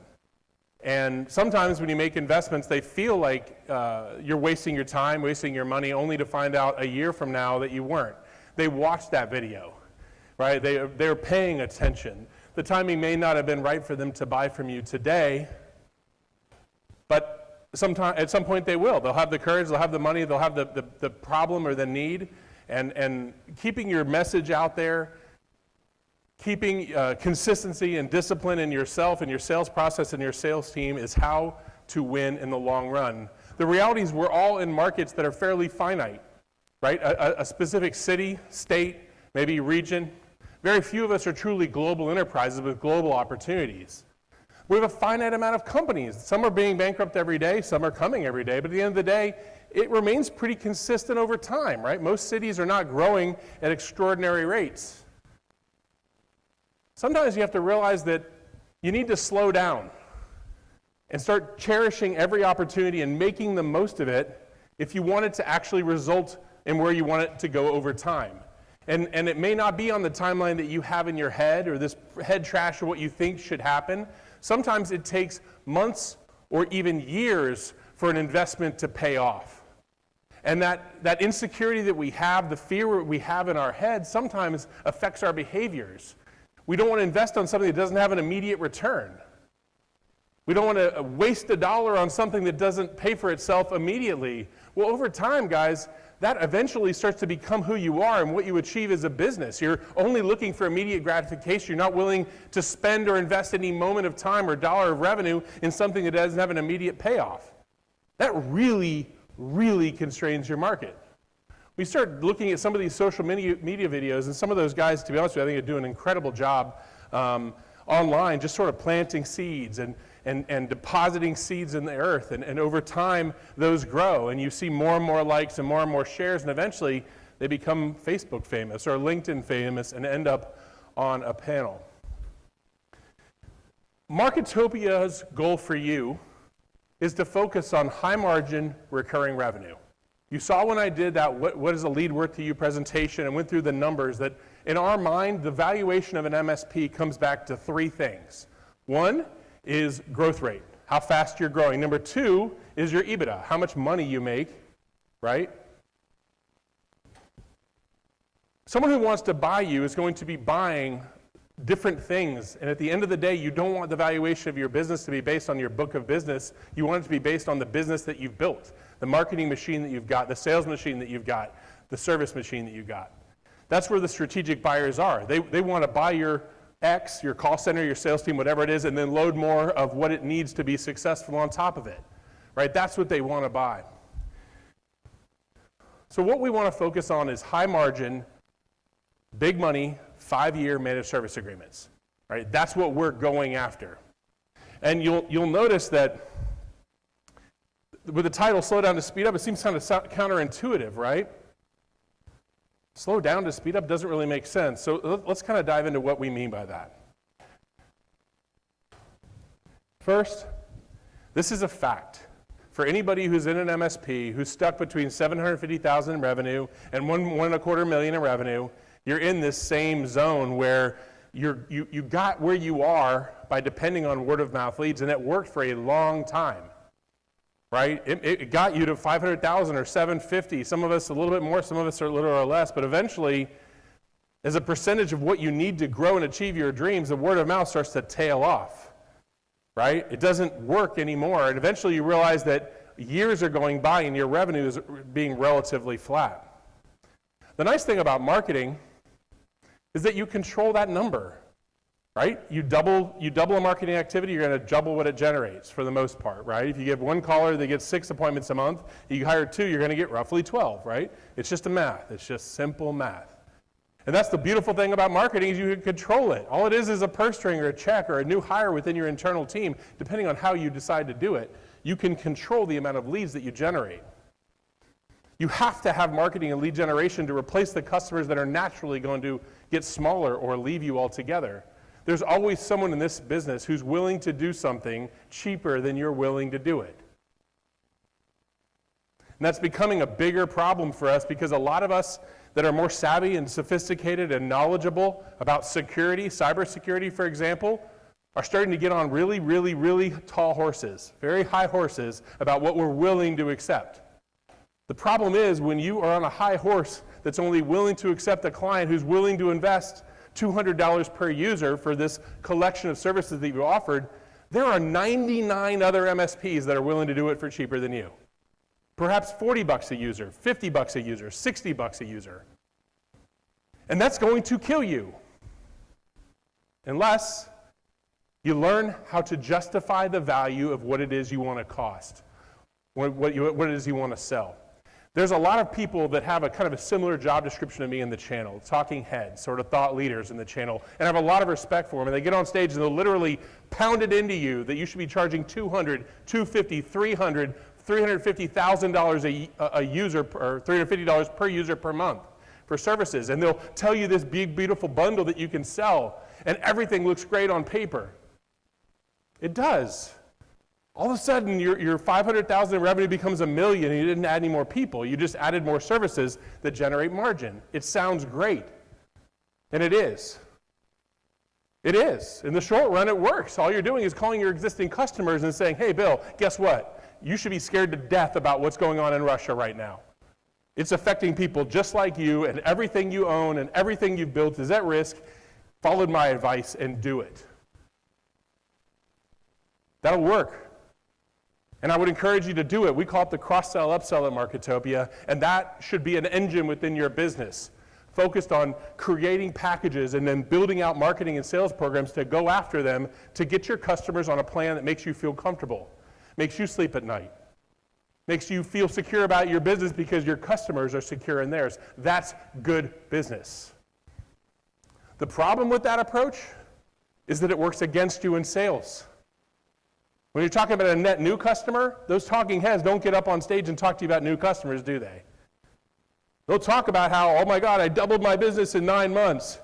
And then the problem is it just levels off and even starts to tail off over time because they don't do what they have to do to close a net new client.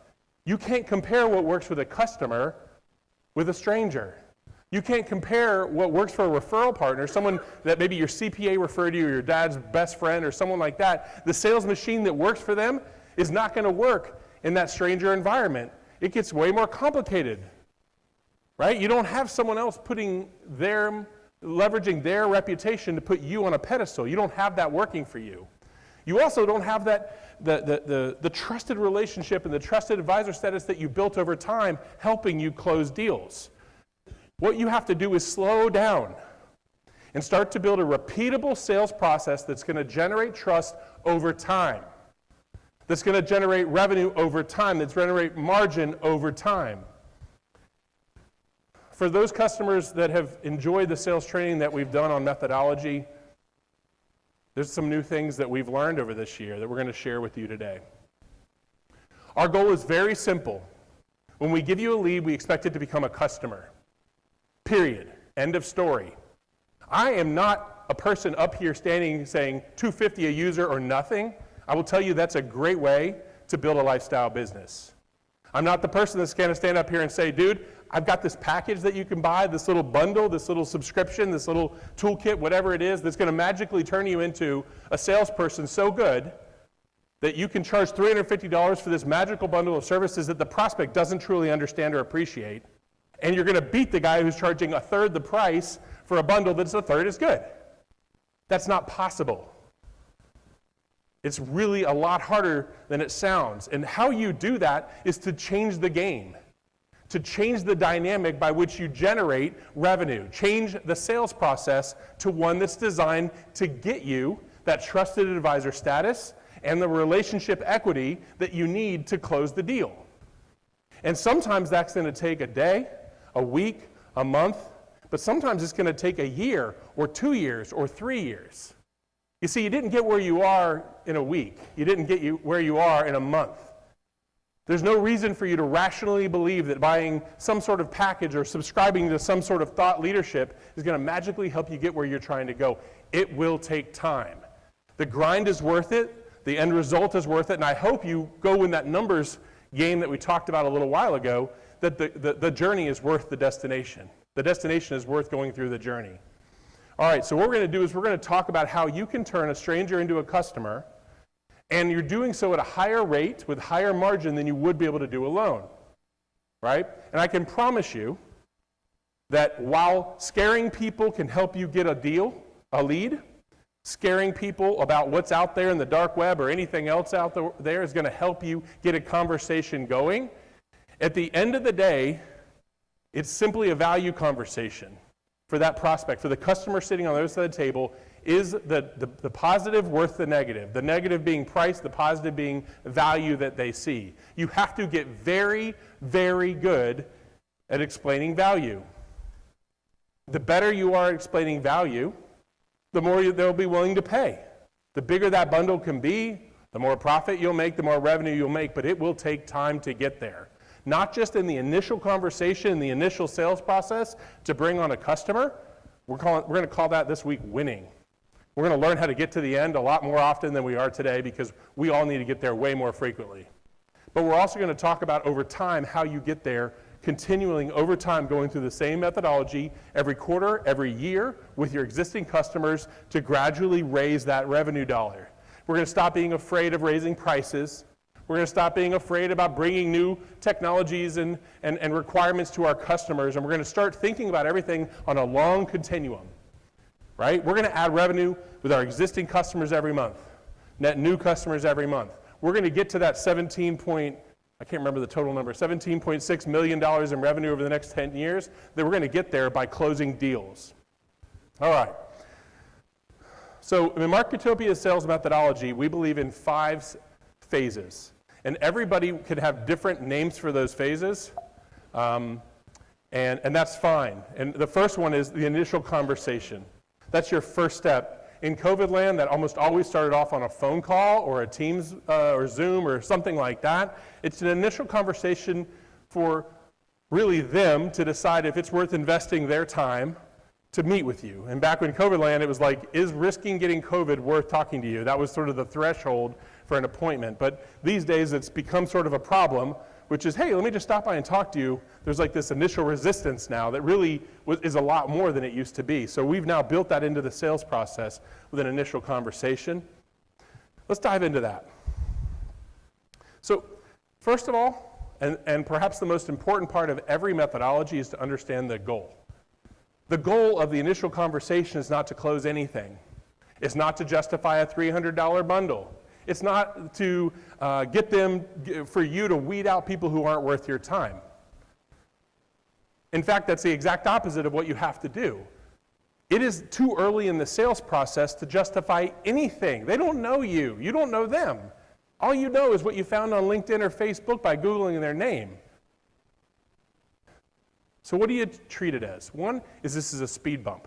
It's a speed bump that you have to get over 95% of the time. Stop making this about anything more than getting to the next step in the process, because that's what it's not about. It's all about getting to the next step of the process. It's not about anything else. So how do you do that? How do you get to 95% conversion from initial conversation to first appointment? First in-person appointment most commonly. First, you got to figure out who your audience is. Who are the people that are actually talking to? What's important to them? What's their background? Where do they come from? What are they afraid of? What are they excited about? What football team is going to make them open up and start talking to you? Talk about their kids. Talk about their life. You've got to know who you're talking to, because you have to get over that initial fear, uncertainty, and doubt about you. They don't know you. Matter of fact, we talked a little while ago about that person may be afraid you're going to take their job. Like, there's a mountain between this phase and the next phase. Just like there's a mountain between, I've never heard of you, and yeah, I'll talk to you. There's a mountain that we work really hard at Marketopia to get you over, just like your internal marketing team would do. In this appointment, that business technology consultant, which is what we call the salesperson, they're going into there with the goal of establishing trust, to start that business relationship, to not say anything or do anything that's going to get them disqualified. That's what they're trying to do.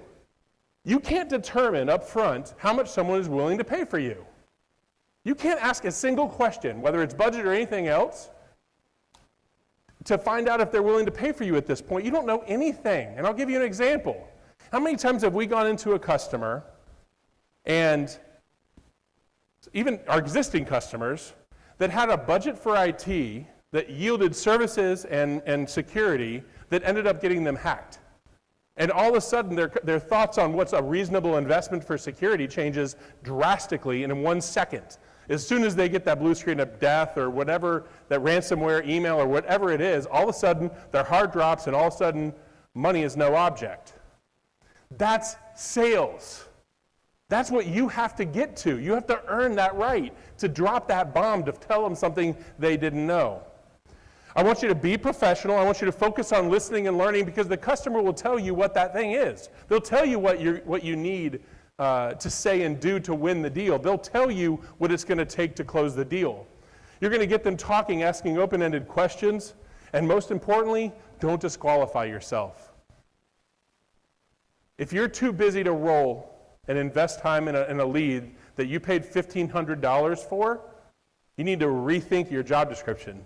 Someone on your team needs to appreciate that $1,500 investment and be willing to take it to the next level. I've got to go figure out why this customer needs to hire me. That's the mindset. Not, I need to disqualify this because I don't want to waste my time. That's what you have to flip on your head. A salesperson's got to say, you know what, my job is to find that pain, is to justify myself, to demonstrate the value so they're willing to pay whatever it takes to earn the right to work with me.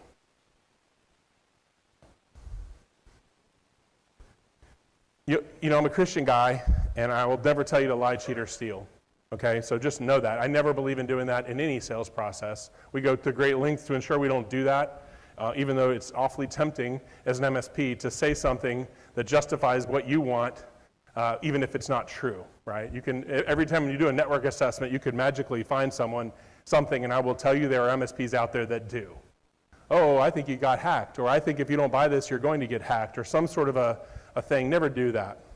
But also don't do what it takes to get disqualified. Your goal is to get to the next meeting. Your goal is to figure out for their benefit and for you whether what they have works. Is it good enough? Is whatever they're spending reasonable? Is their service provider as good as they claim to be? I don't want to talk about money, much like I don't want to talk about a prescription when I go to the doctor. Before I do my inspection, I don't want a prescription. In fact, I wouldn't trust anything that I'm told. So I can't talk about budget I don't even know, right? If you go in there and they're spending $40 a user and they are golden, then good for them. That's wonderful. We all know that's not possible. The reality is if you're spending $40 per user across technology, you're not doing enough to be secure. Getting the initial conversation is hard. We really recommend an aggressive promotion. I want you to think about your own threshold for an appointment. If I said, hey, listen, would you like to talk to a growth consultant at Marketopia? Of course, everyone in here would say yes, but the vast majority of people, they don't even want to take the call, much less invest an hour in an appointment. So we have to offer them something in exchange, just like you do. You may offer them a cup of coffee, lunch, a break from their day. Maybe invest in something that is valuable to them, like sporting event tickets or a play or a theater or something like that. The bare minimum is to offer some sort of an initial assessment that's free, and it doesn't have to be a 27-hour, $500,000 value kind of assessment. It could be something that's somewhat automated, in fact. You should definitely not create mountains in your sales process because you're your own competition at that point. So all we're trying to do is to get on site, right? That's what we're trying to earn the right to do. We're trying to earn the right to have in the next meeting. You are not entitled to anything. No matter amount of money that you spend on getting that initial conversation to happen has any impact on the next phase of the process. It's all about what you earn. Marketing's done its job. You've had that conversation. Now, did you do yours? Did you get to the next phase of the process? That's your goal 95% of the time. 5%, you're going to realize that when there was a misunderstanding or something happened, that's a 5% of the time. Almost every time that you can't get from an initial conversation to an initial real meeting, it's something you said or didn't say. It's something that you didn't do because they were willing to invest in that first conversation, but not the second. It's nobody's fault but your own. And for most of it, it's because we are our biggest competition. The head trash we say, the time we're willing to invest, what our time is worth to us, we kind of forget about what we've already spent to get here. Now we're all of a sudden worried about an hour of our time, as if it's worth $1,500. It's not. You spent $1,500, whether you get to the next step or not, you've already spent the money, right? So we're going to be rational and reasonable, and we're going to earn the right to get to that next step of the process, which Marketopia calls a business technology and risk assessment. The risk is kind of a new thing. You heard some of the brilliant minds on the panel talk about working with an insurance company, a cyber insurance company. Guys, this has been the greatest gift to our industry in 15 or 20 years. The cyber insurance companies are finding ways to not pay claims. They're finding mountains and they're building them into their contracts, and they know that people don't read those contracts, so they're clicking yes, yes, yes on that DocuSign, and next thing you know, you gave them $4,000, $5,000, $20,000, $200,000 for a policy that will never pay. It's a gift that you need to appreciate and recognize and start building into your sales process, which is why we now call it a risk assessment. It's not about the infrastructure or the user satisfaction or anything like that. It's about risk. Hey, listen, are you worried about cybersecurity? Yeah, but I got this fancy policy, this business interruption insurance, this policy. And what I will tell you is that 9 times out of 10, you can offer a whole heck of a lot to them in exchange for making sure that they're compliant with that insurance policy. A whole lot of time. Because there's a 90% chance they're either already not compliant or won't be compliant the next time that renewal comes. So you've got to build this into your conversation. You should be asking to see the cyber insurance policy. It's not just about doing rapid fire tools anymore. That document is a gold mine for you. So that should be part of your sales process. I want you to understand that in that first conversation, you're focused on mitigating risk. That's what you're doing. That's what we do. In the olden days, it was about user support. Back when AV was a good security solve, right? Now it's about risk. Risk to them personally, their reputation, their job security, risk to their company, risk to their industry, risk to their stockholders, whatever it is, it's about risk. So we're going to still use rapid fire tools and the other technologies like it. It's part of it. And we're still going to use ID Agent and the other dark web tools. All of that's very important, and it needs to remain part of your sales process. I am not advocating taking anything away. Because the reality is, those are great tools to help you identify areas by which they were being promised something and it wasn't being delivered, which is a huge quiver in your goal of undermining that what I'm doing today and what I'm spending today is good enough. You still have to do that. But now you're going to get that cyber insurance policy and you're going to build that into your process. We're going to, of course, start off by researching the actual decision maker, the person we're talking to, and who we believe is the ultimate decision maker. We still have to understand where they come from and their background and experience, because what we say and what we do and what we share needs to resonate with the person you're talking to. And the more you seem educated about them and their industry and their company, the more likely they are to listen to you and put you on that pedestal of a trusted advisor. You're going to ask Marketopia's 29 questions, understanding kind of where they are, what their goals are, what they're doing now, what they're happy with, what they're not happy with. And we're going to listen. We're going to listen to those clues that are going to indicate things that we need to dive into more. You see, we have to figure out their why. Why did they take that appointment? Not one person in the history of the world right now says, you know what, I have nothing to do on Wednesday. I think what I'm going to do is take the next call, and I'm going to agree to a meeting with whoever it is, whatever they want to talk about, because you know what? I got nothing to do tomorrow. So if Data Tech Cafe calls me, I'm going to take that meeting. I'm going to invest an hour even though I have no interest in Data Tech Cafe. Said no one ever. Guys, there's no such thing as a bad appointment because no one's ever giving an appointment away for no reason. The reality, though, is it's up to you to figure out what that reason is. You've got to make sure there's a return on investment for that time and a justification for more time, because that meeting is not enough. You still have to come back and invest in more technical research. You still have to look at that insurance policy and understand and analyze whether they're meeting the criteria for it. This is huge for your business. You see, the path to prosperity starts with winning something. It's not about getting $300 a user or nothing. I promise you, that is a path to stagnation.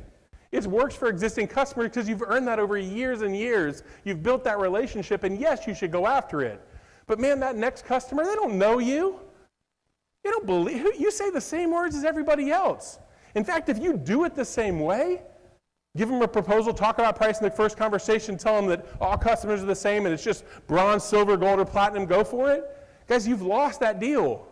Because I promise you, there's a person charging half what you charge saying the same thing as you are. And it doesn't matter if you're better than they are because you're never going to get a chance to prove it.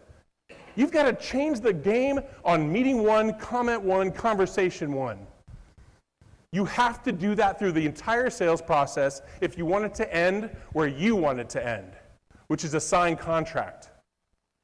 Stop trying to create these mountains of expectations that you have and what you're willing to accept. It makes me want to cry every time I hear a person who's struggling financially, but they have these standards that are in drastic excess over their ability to actually close them.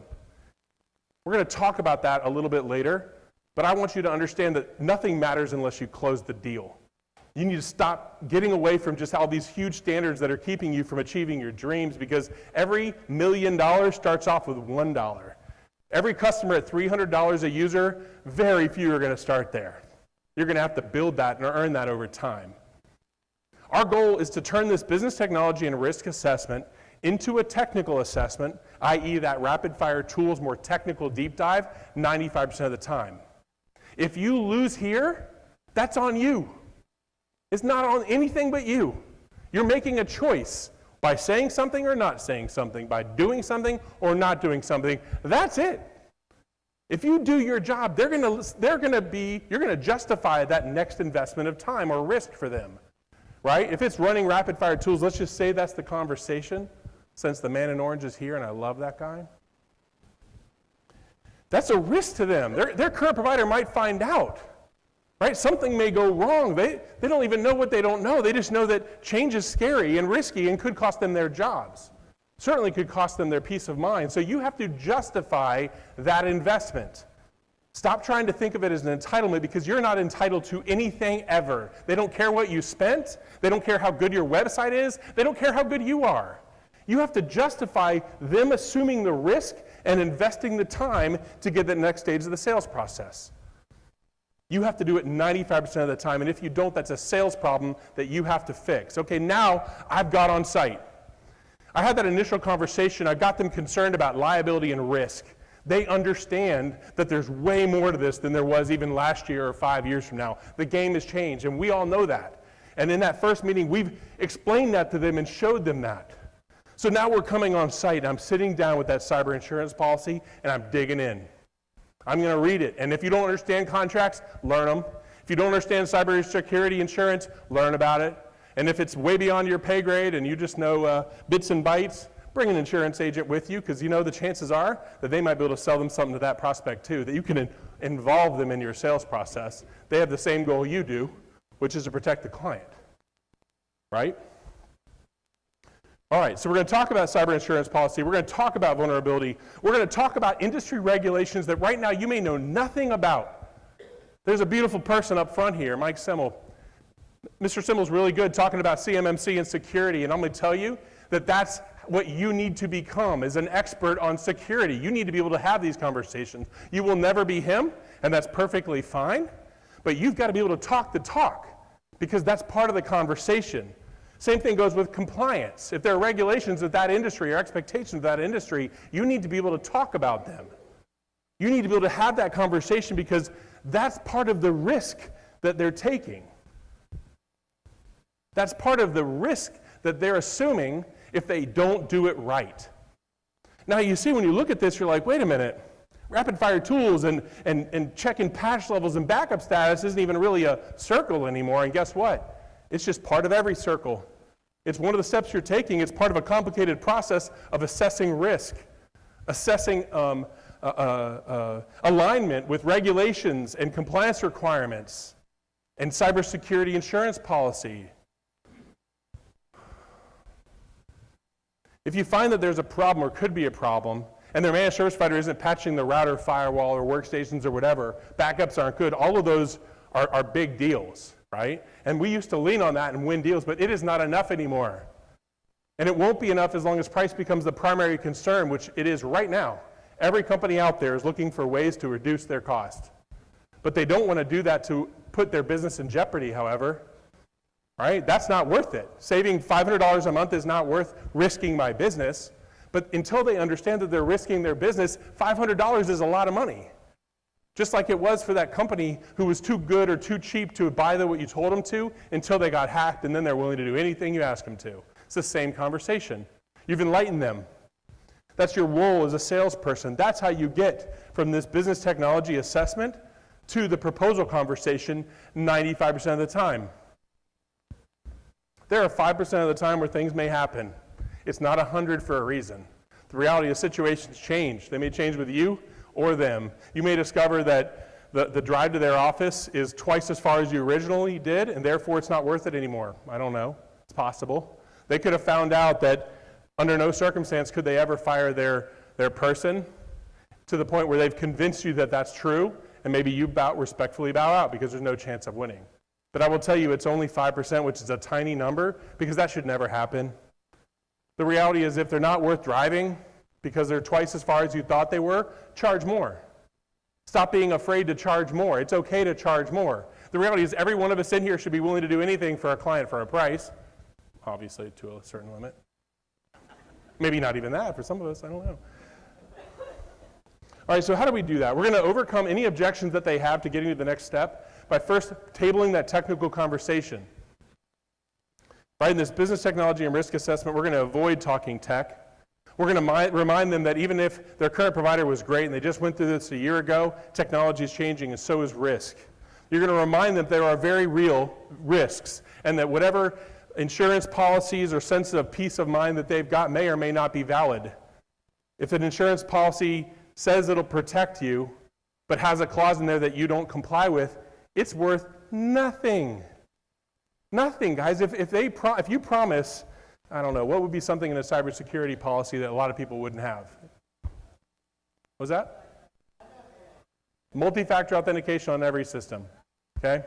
The reality is, how many of us have customers that don't have MFA on every system? A lot. How many of your prospects do? Probably the vast majority, right? So you got to remind them of that risk in the process, and you're going to stress the importance of diving into that more technical assessment. I want you to book the assessment before you leave. I want to document everything they say. I want you to document everything that they say and don't say, every indication that they have about value, whether perceived or actual, because all of this is ammunition that you're going to use against them in the next phase of the process. You have to win the deal. You're going to remind them of the risks they face and the pain they have and the dissatisfaction they have and the downtime that they experienced. They're going to remind them that their current IT company never even talked about their cyber insurance policy. What kind of partner is that? Right? If you didn't feel it was worth calling them, then you must not trust their opinion very much. And if you did call them and they did notice, maybe they aren't very good at what they said they were, right? We've got to document this because we have to have ammunition to earn the right to get to the next phase of the process. And the next one involves that engineer, that technical assessment. Okay, so we've already gone through that insurance, right? We've already done the initial business technology conversation. Think of it as being tech without the tech, right? That's what the salesperson should be able to do, have a technical conversation without diving into the details. Keep it at surface level, right? The technical assessment is we're going to bring a tech in here, a senior engineer that's going to dive into the technical side while you continue to figure out things that you didn't know that you need to know to create that value proposition that justifies hiring you. In the technical assessment, there are two different people that come. So far in the sales process, there's just one person, the business technology advisor, the business technology consultant. Use a title that means something to the prospect, not to you. If you to refer to your salesperson as a salesperson, so will the customer. What do people think about salespeople in general? Is that trusted advisor or sell me whatever you can make the most commission on, right? Understand they have head trash about sales too. So I like to use titles that mean something, which is why at Marketopia we have success coaches that are really account managers, but that's what they need to be perceived as you, and that's how they need to think of themselves as dedicated to helping you succeed, right? Virtual CIOs within an MSP, they're not account managers or service escalation managers, they're VCIOs, and their job is to make sure that technology helps you grow your business. So in the technical assessment, we have a solution engineer and a business technology advisor coming, right? There are two different roles in the sales process that have two different jobs in the process of justifying hiring you. The business technology advisor has already been there twice. They've had two conversations. They're kind of marching up that ladder of trusted advisor status. So they're going to put that solution engineer on that ladder, on that pedestal. They're going to build up that credibility of that engineer because they know how important it is that the customer believes what that solution engineer is about to tell them when it comes to their ability to succeed in the process, right? They've built a little bit of trust, a little bit of relationship, and they're going to leverage all they can to push that solution engineer up the ladder as quickly as possible. That engineer is going to then come in there and find every skeleton they can. They're never going to lie, cheat, or steal. They're never going to find things that don't exist, but they're going to find what's there. They're going to take what you learned from that insurance policy and analyze it. Are they indeed in compliance? Are they doing multi-factor authentication or whatever we talked about before? The business technology advisor is going to continue to build that trust and, at the end of the meeting, create fear and a sense of urgency. You see, they have to want you to come back. That's another investment of their time. That's more a risk that they're assuming that their IT person might find out. There's a downside, so you have to give them the impression that there's more work that needs to be done to validate the initial concerns that you have, which are very significant and something you can't wait to share with them as quickly as possible. I can't share them with you now, okay, because I have to build the relationship and that takes time, but I'm concerned and so should you be. How does tomorrow look on your schedule? How does 2 days from now work on your schedule? I have to have urgency. If they have no urgency and neither do you, fear fades over time. They go back to that false sense of security that got them in the mess that you found them in. You have to get through the technical assessment, you guessed it, 95% of the time. You have to get to the end, you have to be in a position to win or lose. You should never lose until you've presented a proposal, ever. Ever. All right. In that technical assessment, they have objections, right? Do they want to continue down this process? Maybe they're afraid of the downside about bringing you on, so you got to help them justify in continuing that process going and considering hiring you. You need to make sure that you're not inheriting a mess that you can't fix or is costly to fix. There are times when my MSP got in because I probably had pedal to the metal a little bit too quick. I averaged 50% growth rate for my MSP for a dozen years. And you don't get that way by turning down a lot of deals, right? You say yes almost anytime anyone asks you a question. You got to remind them that they need to be proactive, that waiting for things to break or waiting to get hacked is not a viable approach, and that they need to address whatever issues you find immediately. This is not something that can wait, because today they're playing Russian roulette. That's one of the ways we love creating that urgency. Can you say Russian roulette anymore? I don't even know. It's hard to keep track of all the politics and all that. You got to have the visual. Yeah, the gun, the little, the what is it called? The revolver cylinder. Yeah, I always. Yeah. All right. What's that? Those were the days, yeah. All right. Now, the technical assessment, we want to schedule the closest time as possible. We need to convey urgency and fear, uncertainty, and doubt in ourselves about their viability by creating urgency. And you do that by making sure you have time available or making time. And if you don't have time, offer at 7 p.m., 6 a.m. It can't wait. I'm willing to not miss my kid's recital. I'm not that guy, but I am the guy who says, I'll get up at 4 in the morning. You want to come in here? Because you know what? I'm not going to be able to sleep anyway. Knowing what I know right now, I'm not going to be able to sleep. How about 4? I'm like, wow, if you're willing to wake up at 4, I'm going to take this meeting, right? I'm going to find a way to meet at 4, perhaps, to create that meeting. But if you're like, oh, going on holiday tomorrow, and then this weekend, my kid's got a soccer tournament over across the state. In that technical assessment, we're going to take what we learned in that business technology assessment, the technical assessment, to come together to create the solution and the value proposition behind that solution. You've earned the right to give a proposal and presentation. Again, you're entitled to nothing. Nothing in this process. You have to earn it. It is the salesperson's job to earn it. Don't let any salesperson ever blame a lead for anything, right?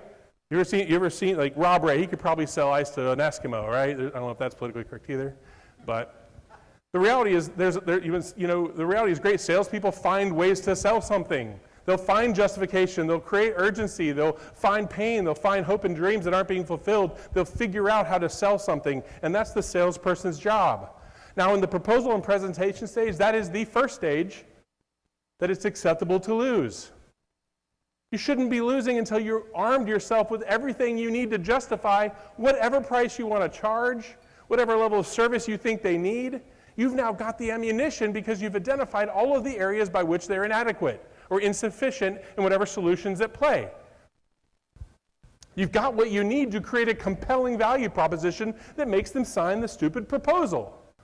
And you've also humbled yourself to not set that standard so daggum high that even 3 meetings worth of investment by you and them is enough for them to pay whatever premium you're charging. You're willing to get in the door at some step before ideal.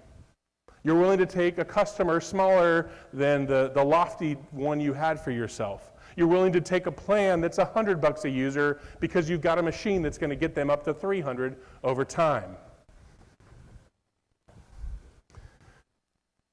All right, so what am I going to bring in there? First of all, there's a technology assessment that we've documented, right? In the olden days, it was the rapid fire tools report that you printed off single-sided because you want to show the research that you did. That was adequate in the olden days. It's not anymore.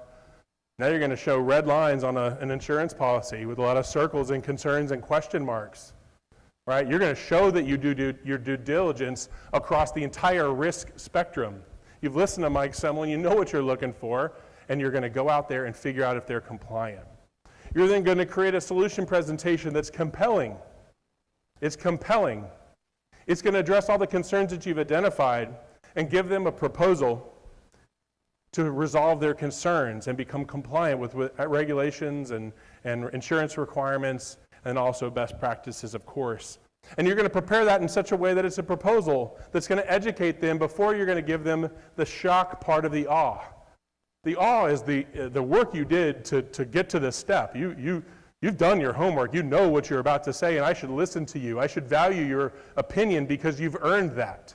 You've done the research. You've listened to me talk. You've shared. You've done your due diligence. I'm going to read this proposal and listen to you present it, and you're going to present it in such a way that's compelling because you're going to match what you learn with what you're recommending to justify whatever it is that's on the proposal. You're going to create a compelling proposition, a compelling value proposition. But you're going to do it without the price because that's the crazy part. It's expensive to do things right in IT. We know that. Everything's a lot harder and more expensive than it should be. Right? Marketing's the same way, certainly IT was. And then we're going to have a proposal with a price. So what are the best practices? First, understand it's the salesperson's job to create a compelling value proposition. Compelling being the key word. It has to justify whatever it is you're going to ask of it. You're going to explain the technical reasons, right? The technical side of this. That solution engineer is going to explain why they're recommending what they're recommending. The business technology advisor is going to translate that for the non-technical people in the room. They're going to explain the business benefits. They're going to create urgency and a desire to move quickly to resolve the concerns that kept them up the night before. They're going to get approval from the customer before they even talk about price. Do you understand kind of what we're saying and the risk that we've identified? Do you understand the solution and why we believe it's best for you? You're going to get a series of yeses that help them understand that they get it and they understand what you're recommending before you talk about price. Because if you do that, it's going to be about price. You have to create that pain and elevate that urgency and justification before you talk price at the end. So what are some objections you might get? First, guys, the natural results in every process is the one that centers around inertia. Perpetuation of the current state, inertia is a very powerful force. So whatever's current is the winner in the clubhouse. They're waiting for you to knock them off the pedestal, right? And one of the ways that we do that is called a calculated pause. Sometimes you don't know what you don't know, and you have to create that moment by which they have that epiphany, that pit of fear of why is this guy staring at me and not talking anymore? It must be something important. I want you to keep a backup proposal in your pocket, and this goes back to what I was saying about winning. What you recommend may not be what you're able to sell. You may not have earned the right to sell what you want to sell yet, and that's okay. That's okay. Stop putting yourself in a position where you're only willing to sell what you want to sell, right? You have to earn that. It's a privilege to have them trust you enough to spend what you want them to spend. Sometimes you have to start off with a multi-factor authentication tool. Your backup solution may be something that you're confident that they're willing to buy. You should have a backup plan because you have to win. You have to win. Nothing matters if you don't win. So you have to win. That's how you start the relationship. Step one in that ladder. You're going to earn that right over time to sell them what you need, what that you think they need, and what you want them to buy, and for the margin that you think you deserve. Sometimes you have to come in with a project, or even a hardware implementation, or maybe a small little part of your solution set that they can easily justify. So that way you can earn the right to start that implementation, which has a kickoff meeting. Right? You're in the door back again. You're shaking their hand. You're solving that peace of mind. You're building that relationship over time. You're getting yourself in a position to recommend the next little hit and the next little hit. And you're going to cross-sell and upsell your way to what you want to sell over time. And you're going to remind them that everything that you're recommending is based on what you've learned. You've come in here with no assumptions. As soon as you make them feel like needs are unique or your needs are the same, and bronze, silver, gold, and platinum is all you need, you've already lost, guys, because there's going to be MSPs that are willing to do whatever you say you're doing for half the price you're willing to do it. This business is filled with people who aren't sophisticated enough to even understand their cost basis, much less their revenue goals and how to calculate where they're trying to go. You're not normal. You've been educated. You're here. You understand what your numbers are. You know where you're trying to go, but you have to win to get there. I want you to create urgency with big promotions, expiring promotions. It's so interesting to me how we have clients, and no disrespect to anybody in here, but this is kind of disrespectful, I guess. You're not too good to offer a discount. You're not too good to offer a coupon. You're not too good to have an expiring promotion. There's nothing about MSP that's any more sophisticated than a car or a house or some other big ticket item. The reality is when we go into the store, whether we want to buy a refrigerator or a microwave or a computer, we want to feel like we got a deal. Inertia is the most powerful force, right? So we've got to interrupt that. How do you do that? You create an expiring promotion. I understand how perpetuating the current state is an option, but if you sign today, or this week, or this month, I'll give you your first month for absolutely free, right? If not, they're going to procrastinate, just like everybody in here would. People are like, hey, Marketopia, Terry, what are you doing? Can't you extend this promotion? The answer is no. We don't extend the promotion, because that makes a liar out of us when we told you that it expired, and neither should you. You don't expire promotion. You don't give an extra day. If you didn't give them the price until the last day of the month, say, I'll make you a deal. I'll give you a 5-day opt-out. Sign it today, you'll get the promotion, and you can cancel in 5 business days. How about that? How do you complain about that? If they're like, oh, I need 1 more day to talk to okay, cool. We'll build that in the proposal. No worries. But I need you to sign today. If not, I don't know what the promotion's going to be tomorrow. I want you to look at user-based pricing based on device counts and work required to support those device counts and user counts as well. In other words, calculate your per user price. Don't have a standard one. A company with 25 servers for 10 people should have a higher per user price than 25 servers for 250 people, for example, right? Someone with a lot of cloud may have less than people without cloud, right? You want to create a user-based price that varies. I want you to reward your clients for long-term contracts like 5-year terms and prepayment discounts. Guys, prepayment discounts is money that you can use to grow. People look at me and are like, Terry, how'd you grow 50% yearly in your MSP for a dozen years when you started out with $24,500 and you've never even built a computer or racked a server? Remember that song, You Down with OPP? That played in my mind all the time. I grew on other people's money, right? OPM, I think, is the abbreviation there. And that's how you should grow too. You should achieve your goals by getting advance payment from your customers. But most importantly, you win. You win. You've gotten to each phase of the process 95% of the time. Therefore, by this point, you're about 80%. If you've been given 10 opportunities, you've presented 8 proposals. That's when you're rocking in sales, right? You've nailed it. You could work at Red Eye Tech. That's how good you are at sales. At that point, it's okay to lose, because a loss is just a lesson, right? It's okay to lose. At that point, hey, man, I did my best. I've done my best. I laid it all on the table. I told my kids as an athlete, leave it on the field, buddy.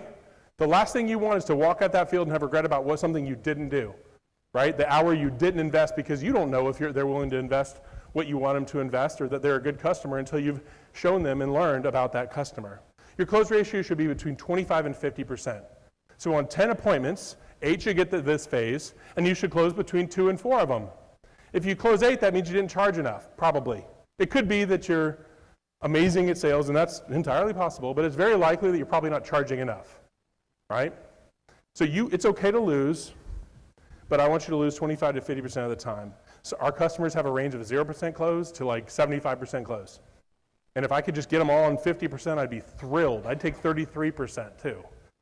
That's the range I want you to be in, because that means you're charging enough to make a good living, you're running a profitable business that has value, and you can justify investing in more of it. All right, at the end of the day, it's a contract and agreement. At that point in that initial conversation, we're trying to cross-sell and upsell. We're trying to transition them into the plan that you want over time. I want you to review what they bought, teach them about lifecycle management. Lifecycle management's here. I don't know if they're in the room. An incredible technology. That was a big thing for me. That's cross-sell and upsell opportunities, right? Replacing old equipment, making sure that you're current on your warranties, all of that. I want you to get them on a regular maintenance meeting cadence, explain how the processes work, get them comfortable with how things work, and try to upgrade them right then and there for the first time into a higher plan by reviewing what they didn't buy. I just want to make sure that we're on the same page that, and this is an account manager, a virtual CIO coming in, so you didn't buy that multi-factor authentication solution. I just want to make sure we're on the same page there. It was in your insurance policy. We're good with that? We're good with that, assuming that risk? that your cyber insurance policy won't pay? We're good with that? That the VCIO has a different perspective. They're going to hear that differently. All right, you've got to master that upsell. You've got to sell what you want to buy. I want you to ladder them up to that $250 to $350 per user over time. Earn the right every single day by doing a good job and being a good account manager to cross-sell and upsell them over time. Make a recommendation to improve their security and that what technology is in play to help them grow their business. The goal is to win. Stop losing. For the love of God, stop losing. It breaks my heart to see people invest in money only to become their worst enemy when it comes to sales because they're unwilling to win. They're unwilling to offer a promotion. They're unwilling to do what it takes to win. They're unwilling to invest the time. If you're happy with where you are, that's wonderful. If not, consider changing. All right. Are there any questions on what I've covered? I want you to leave you with this, right? This is a big presentation. This is about how you're going to close those leads that you're going to get over time. You have to win. You have to win. You have to win. You have to win more than your fair share if you want to grow faster than your peers. You have to earn the right to win by evolving as a salesperson and becoming not like everybody else. You have to do it differently. You have to do it better. You have to listen better, provide a more compelling value proposition, and earn the right to win far more than your fair share at a higher price point, average profit margin, and get them on a cross-sell, upsell engine that will get them where you want them to be over time. As you earn the right for them to listen to you and believe you and buy what you tell them to buy. Thank you very much.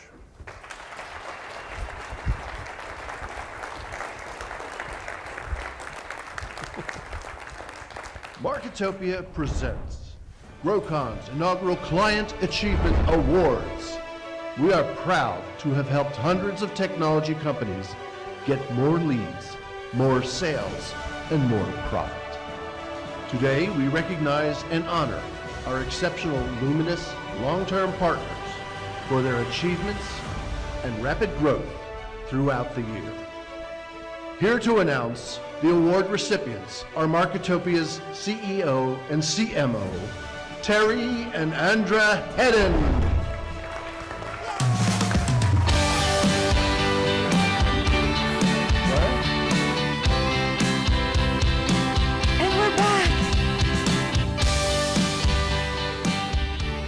Okay, we're switching it up. Typically at events, you do awards on the last day. That's very common. Obviously, it's very odd to do awards on the very first day. We're different. We know that. We love that. And one of the things that we want to do is highlight current clients that have had amazing achievements since they've been with Marketopia. We want to do this for two reasons. One, because we love our clients. And two, we want you to know who to reach out to, who to talk to about growth. So a couple of the things we're going to go through. Here's a quick list. There's some feedback happening. There's a quick list of the categories that we have for these growth achievements. So we're gonna have a Grow Scholarship Award that Terry's gonna tell you a little bit about in a minute, a Revenue Rocket Award, which is all about obviously revenue and growth, Percentage of Growth Awards, Percentage of Revenue Awards, Commitment to Success, and then a Lifetime Achievement Award. So let's get started on the very first one. What is the Grow Scholarship, Terry? First of all, we want to invest in and recognize the people who are giving back to the community. Okay, we understand that there are people that are successful, and we believe that they have a responsibility of sharing what they've learned over time and helping each other, their peers, become successful. So to be eligible for an award, you have to be here. You have to be at GROWCON, willing to share with other people. So the first award that we're going to talk about is the Grow Scholarship Award. Ooh, it skipped right over it. I wonder if we'll come back to that. All right, well, we'll come back to that one. So the Revenue Rocket Award will be the first. So we're going first to start off with the award. Revenue Rocket Award. These are the people we call champions. There's different levels of Marketopia achievement. As it relates to your investment in Marketopia. These are the newest members of this club of people who've increased their annual recurring revenue compared to their investment. In other words, they've paid for us. At this point, they're running on the house's money, right? It's going to take me 10 grand a year to grow. I've already made 10 grand a year in revenue. I'm on the house's money now. So that's what the Champion Award recognizes, people who've covered that nut and are running on the house's money at this point. Mm-hmm. And the first winner, I thought you were going to talk about the winner. And the first winner is Solera Networks. Come on up, Solera. Thank you. You're in here? Where is? Maybe it was Come already- on up. All right. Come on All right, up. Solera. Dun, dun, dun. Come on up. Certificate for you. Appreciate you. Here, Oh, come this way. Certificate put you in the for middle? you. Yeah, we'll put you in the middle. We'll do a quick photo. Thank you.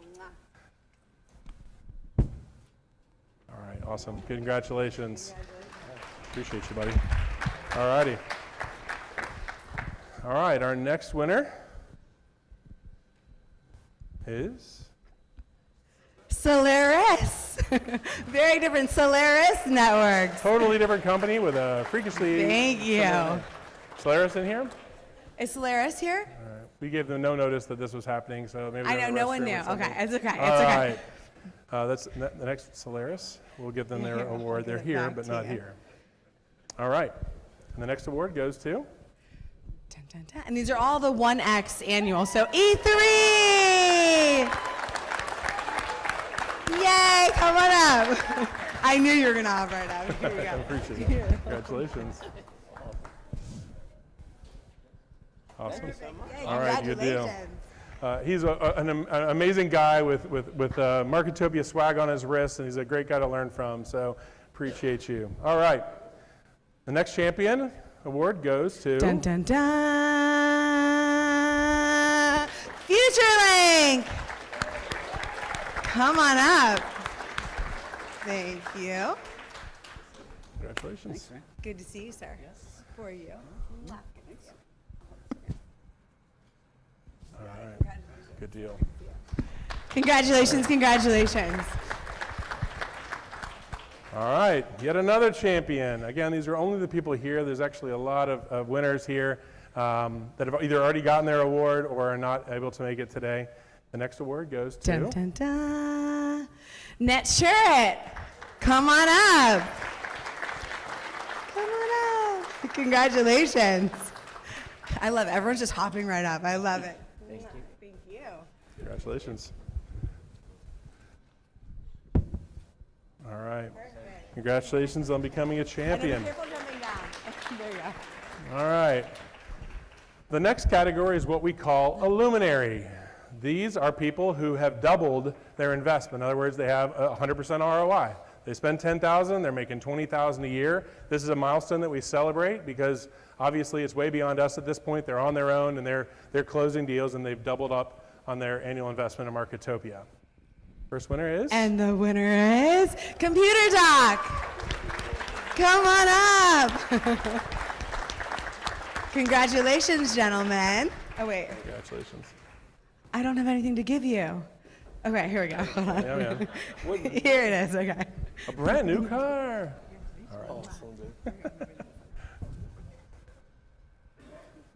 All right. Congratulations. You're now luminaries. Yes. It's a big deal in the Marketopia community. I know we're going through these fast, but these are big awards. This is real growth. This is Yep. very serious, and that it makes us really, really proud to honor each of you. So, All right. The next award is called the Commitment to Success Awards.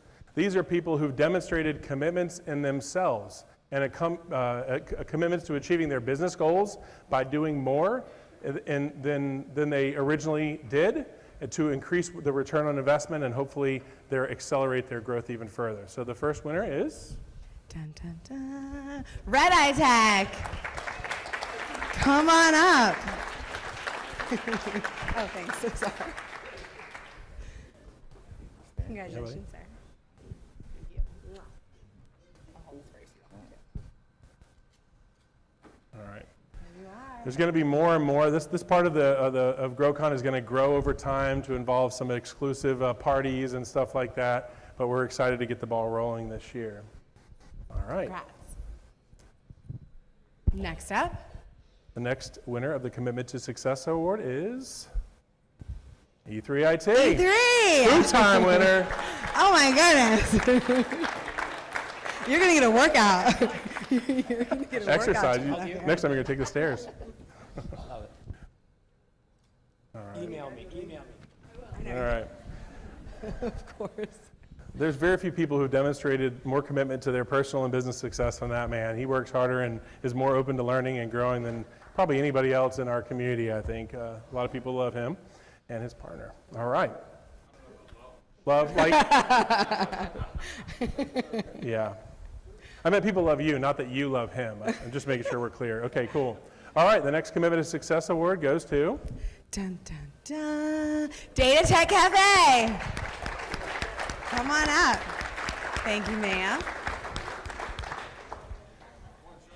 Congratulations, Sean. All right, I know, good deal.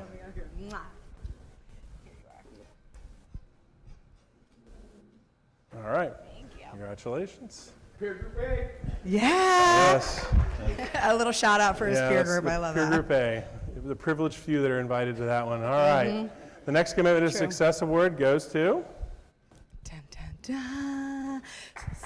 Here we go. Wait, I don't see him in. All right. Where's Cyber Trust? No.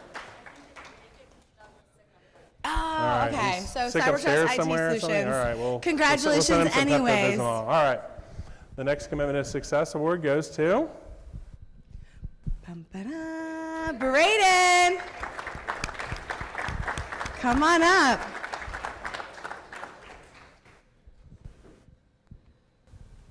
Congratulations. Are you going to jump or are we going to take the safe route stairs? What are we doing? Oh man, there's so much pressure. Oh, there we go. Wow, here we go. Congratulations. Congratulations. Good to see you.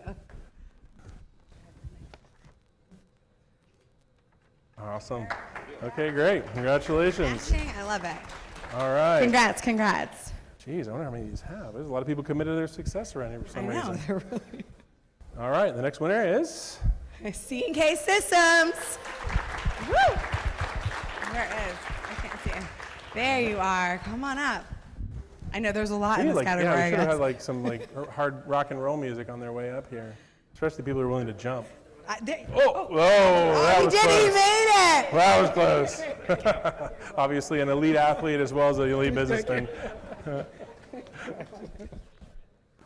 Awesome. Congratulations. Yeah, she would have dove to help you. All right. Congratulations. The next Commitment to Success Award goes to? Goes to Precision Computer Solutions. Dun, dun, dun. A lot of winners in this category. Oh, I got There's the some music music. now. You must have- Ask and you shall receive, Yes, right? Come yes. on up. Congratulations. Congratulations. All right. Actually, I get a handshake. She gets hugged. It's probably better. All right. Good deal. Congratulations. All right. Congrats. All right. That's our last Commitment to Success Award. The next award is what's Congratulations. called a Marketopia Partnership Lifetime Lifetime Achievement Award. So these are people who have done extraordinary things beyond even the standard awards. These are all new awards, and there are different awards based on different thresholds. So this person is what's called a SAGE. The SAGE Award goes to people who have grown 5x while working with Marketopia. 5x award, not easy to do, but I know somebody who did. Who? Red Eye Tech. Congratulations. Thanks again. Good to see You're you. welcome, buddy. I know, let's go exactly right. All right. Keep it going. That's just the tip of the iceberg. Yep. There's one Tip more. of the You're about to iceberg. find out. All right. Next SAGE Award, again, for 5x growth. Data Tech Cafe. Data Tech Cafe. We have double winners. I wasn't expecting this. Come on up. The ones who are really growing are getting a good workout. I know. And the music. Some was deserve it, good. some, yeah. Thank you. All right. Congratulations, Sage. Congrats. These are new titles now. You have to refer to him I as know. Sage, Mr. Sage, Dr. Sage, something Sage. All right. The next level of Marketopia Partnership Lifetime Achievement is what's called a professor. This is an award that is so beyond anything that I could have imagined when we started Marketopia that it was not even something we conjured up. We had to invent this award, invent this title, and even invented the name of the award. It's so grand that we're calling it the Professor Award. This award is, I hope everyone in here earns it over time. This award goes to people who have grown their business 100-fold since starting Marketopia. 100x. Think about that. From $1 million to $100 million, all right? And the person who wins that award, someone who's a long-term client, a great long-term person. client. So if this is who I think this is, this person was, and I know actually who this is. So, but this person was a client, quick story time, back when, so obviously when Terry and I started the company, it was just Terry and I, so we did all the jobs. This person was a client back in the day where I was all of the marketing agency, all of the success coach side of the house, all of the customer service side of the house. And so they were one of our first clients on Marketopia. So welcome to the stage. 100-time growth, Dun, dun, 100x growth. The winner is Attack. Come on up, Antoine.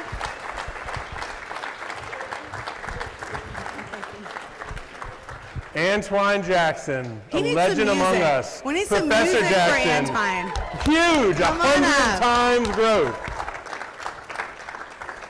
Antoine, one thing that they say professors must do is partake their wisdom on other people. You're on stage right now. I'd like for Andrew to hand you the microphone and partake a piece of wisdom on how you achieved 100 times growth rate. And we've only been in business for, what, 8.5 years? And he was pretty close at the beginning, but not quite. So to grow your business 100-fold in less than 8 years, Antoine, what would you tell the people who dream about being where you are right now?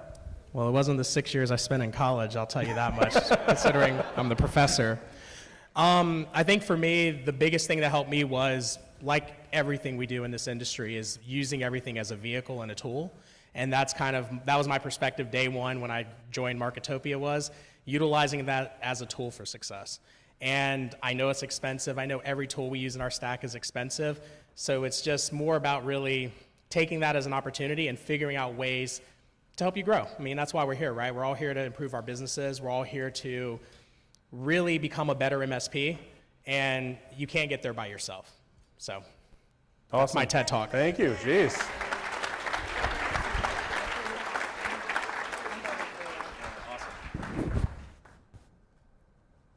Awesome, congratulations, Antoine.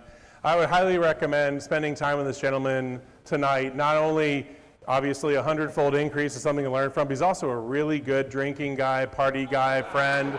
He's just a great guy to be around, and he married up, way up. He's just a guy to admire on so many different fronts. So thank you to all of our award winners. Thank you for being here. Thank you for coming back to make a difference in the community. Thank you for helping those of us that want to grow our business 5, 10, 2 times, 5x, 10x, 100x. It's not easy, and I can tell you that as a partner who wakes up and loves doing this, I love helping people every day. I can't do it alone. We can't do it alone. Even with 200 people at Marketopia, we can't do it alone. It takes people just like our award winners to help people that are maybe a little bit anxious about doing what it takes to achieve their dreams. So congratulations to all of them. Congratulations. Awesome, so congrats to everyone. So next up, I want to do a couple quick housekeeping items for you. So one, it's not on the slide, but I'm going to share it with you anyways. If you are taking photos, if you are having fun, if you're doing whatever you're doing, the marketing team has a hashtag GROWCON22, so use it as you're floating around and posting things in different places. So next up, we have a break. So we're going to take a break, and there's a couple of unique things that are going to happen post-break. So in this room, this is going to be every guest who is a non-Marketopia client will meet back in here at 3:45. So everyone come back in here at 3:45. If you are a Marketopia client, at 3:45 you will be in the room right next door. So it's a breakout room. You'll be right next door if you are a current Marketopia client. And then if you are a sponsor, obviously I don't think there's many sponsors in the room, but they will be out at their booths, so make sure that you mix and mingle with them. They've got a lot of really cool promotions going on, a lot of really cool information to share. So enjoy it.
all right. I hope you guys have enjoyed what you've learned so far.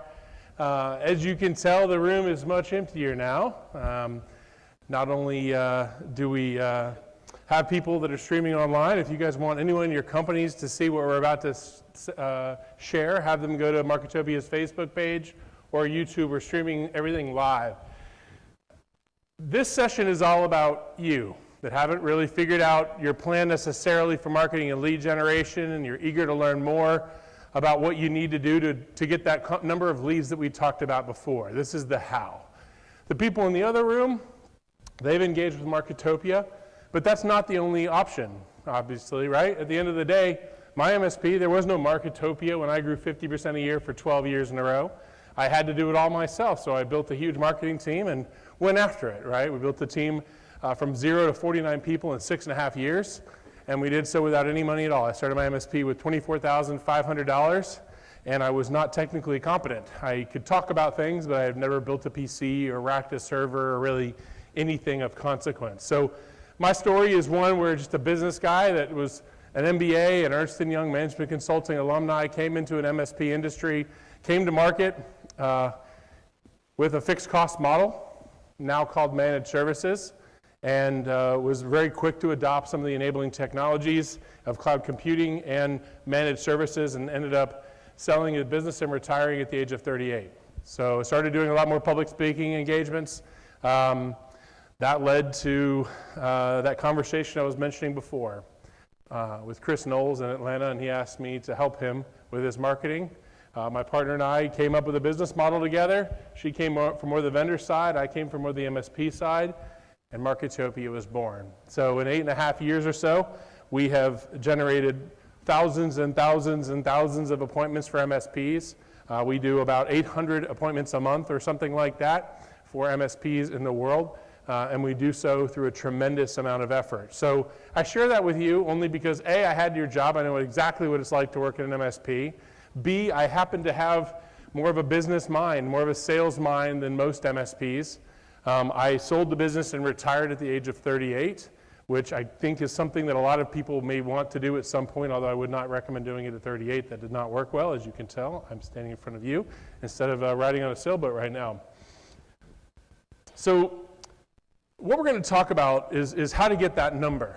Now, if you didn't get that number on that worksheet, please get that number. I need you to if you want to end up working with us or any marketing company or a marketing department, you need to get educated first. You need to figure out what that number is for you and set that as the goal, right? Whether you're hiring a CMO, a content director, a designer, a marketing automation person, all the different skills needed, a website designer, content writer, the skills needed to build your own team or not, you want to set that as the KPI. I need, in that example, I think it was 18.5 leads a month to achieve my goals.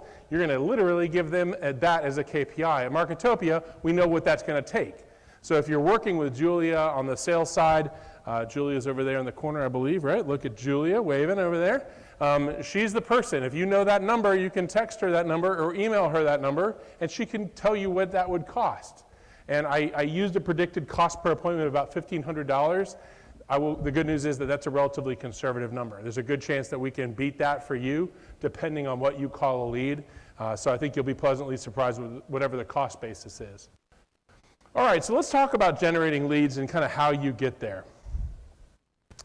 We're going to talk about those numbers, and what that means to you in terms of achieving your goals. We're going to talk to you about creating your own lead machine that delivers results. And then Julia is going to come aboard and really kind of talk you out of working with us. We're going to tell you why you wouldn't want to work with someone like Marketopia or really any marketing agency, and maybe do it yourself. She'll tell you all the reasons why you shouldn't work with us. And then we're going to introduce you to Marketopia services. It's not expensive to work with Marketopia. The most expensive things, obviously, are the things that take a lot more work. We have products that start at $19 a month, for example. It doesn't have to be expensive to get started. The key is to get started, to start moving your company and yourself in the direction of achieving your goals. So let's go ahead and get it going here. All right, so the first thing is to talk turning your dreams into expectations. For a lot of us, that exercise we went through is a humbling experience. Is there anyone who went through that exercise and already gets the number of leads they need to achieve their goals? Is there anybody here? I'm sorry, nobody? Anybody? Hard to tell with these lights. Okay, a grand total of 0. That's completely normal.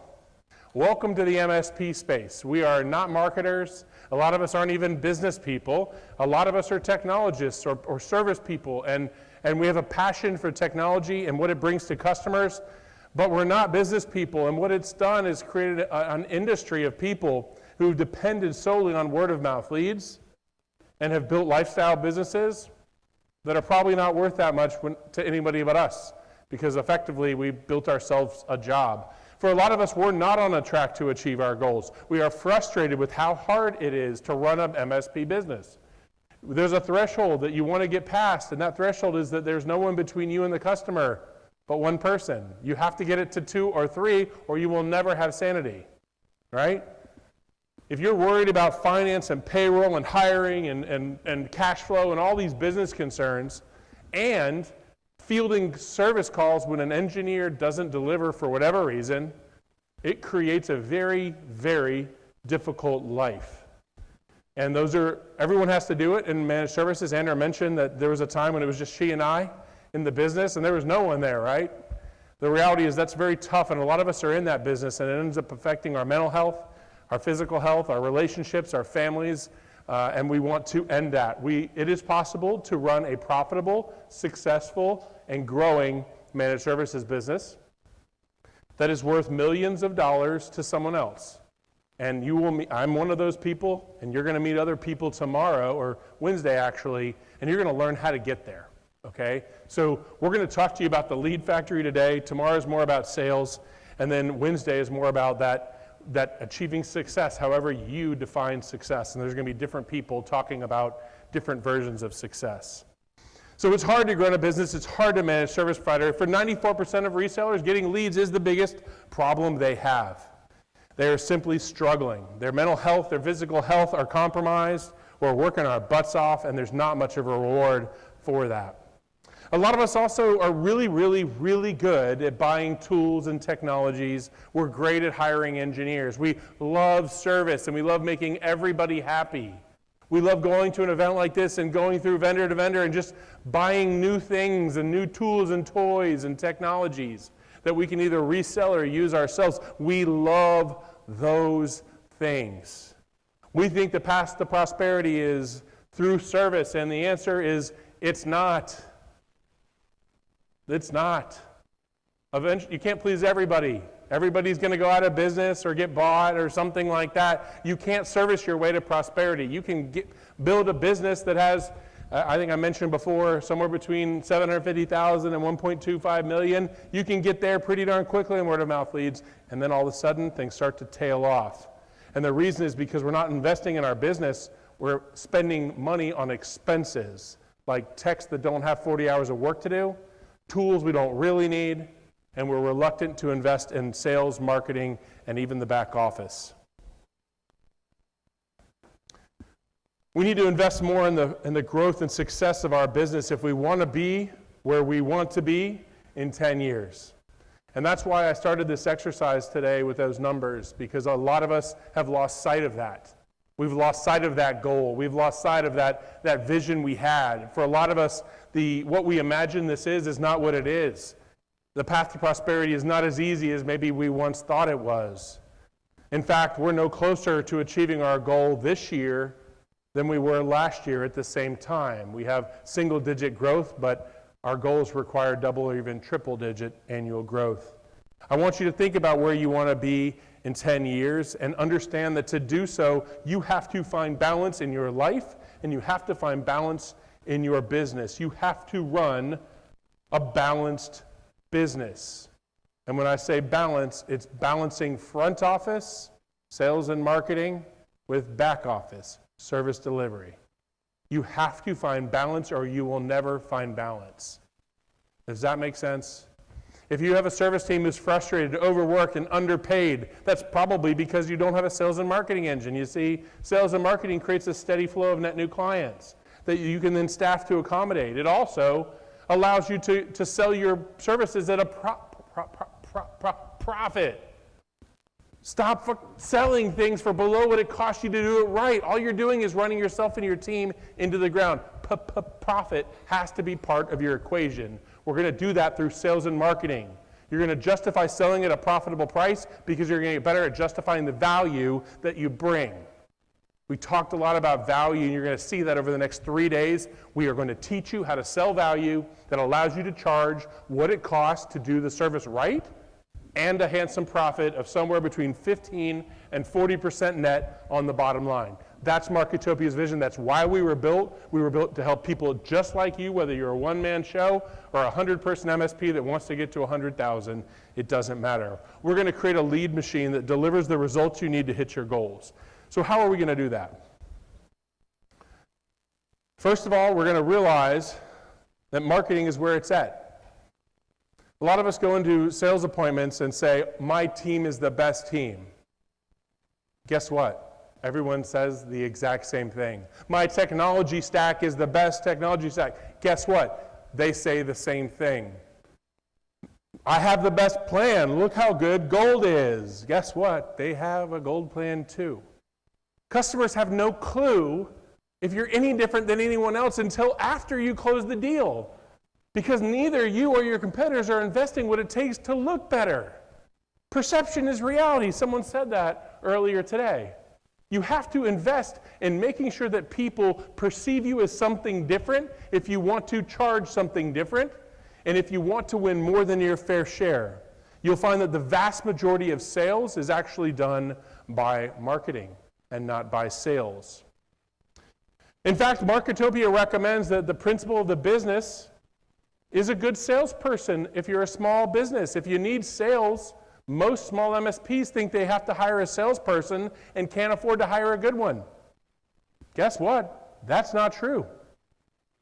Most salespeople struggle in this business. In fact, almost 100% of them fail in 100 days or less, because they don't have the leads they need mathematically to achieve their goal. They have expectations that have been set, commission plans that have been built to provide for their families, but there's no input to get to the output. Their job is to close deals, not find deals, not to create sales opportunities, but to convert sales opportunities into customers. So you want to know what we can do to help you grow your business? Guess what? Marketopia's got a robust series of services that are designed to do one thing for you, which is to turn your profit gear. We know that so many resellers struggle to know what it takes to really drive revenue in their business, to drive profit, to grow their business to such a point where it achieves their business objectives and in turn their personal objectives. So we understand that it all comes back to profit. And we know that it starts with sales, right? You're not going to cut your expenses to achieve your dreams. You're going to have to grow your business by growing sales. We know that most resellers are actually pretty darn good at sales. The reality is what they lack is leads. They've confused the idea of a lead with a sale, and they've hired salespeople. What in reality they should do is hire lead generators or marketers. Now, Marketopia helps turn that gear through both inbound marketing, which is helping end user customers find you that are looking for you, like they Google MSP Atlanta and you come up. That's inbound marketing. Or we reach out and find people who might be interested in your service. Outbound marketing, maybe picking up the phone and calling people who might be interested in your service and offering it.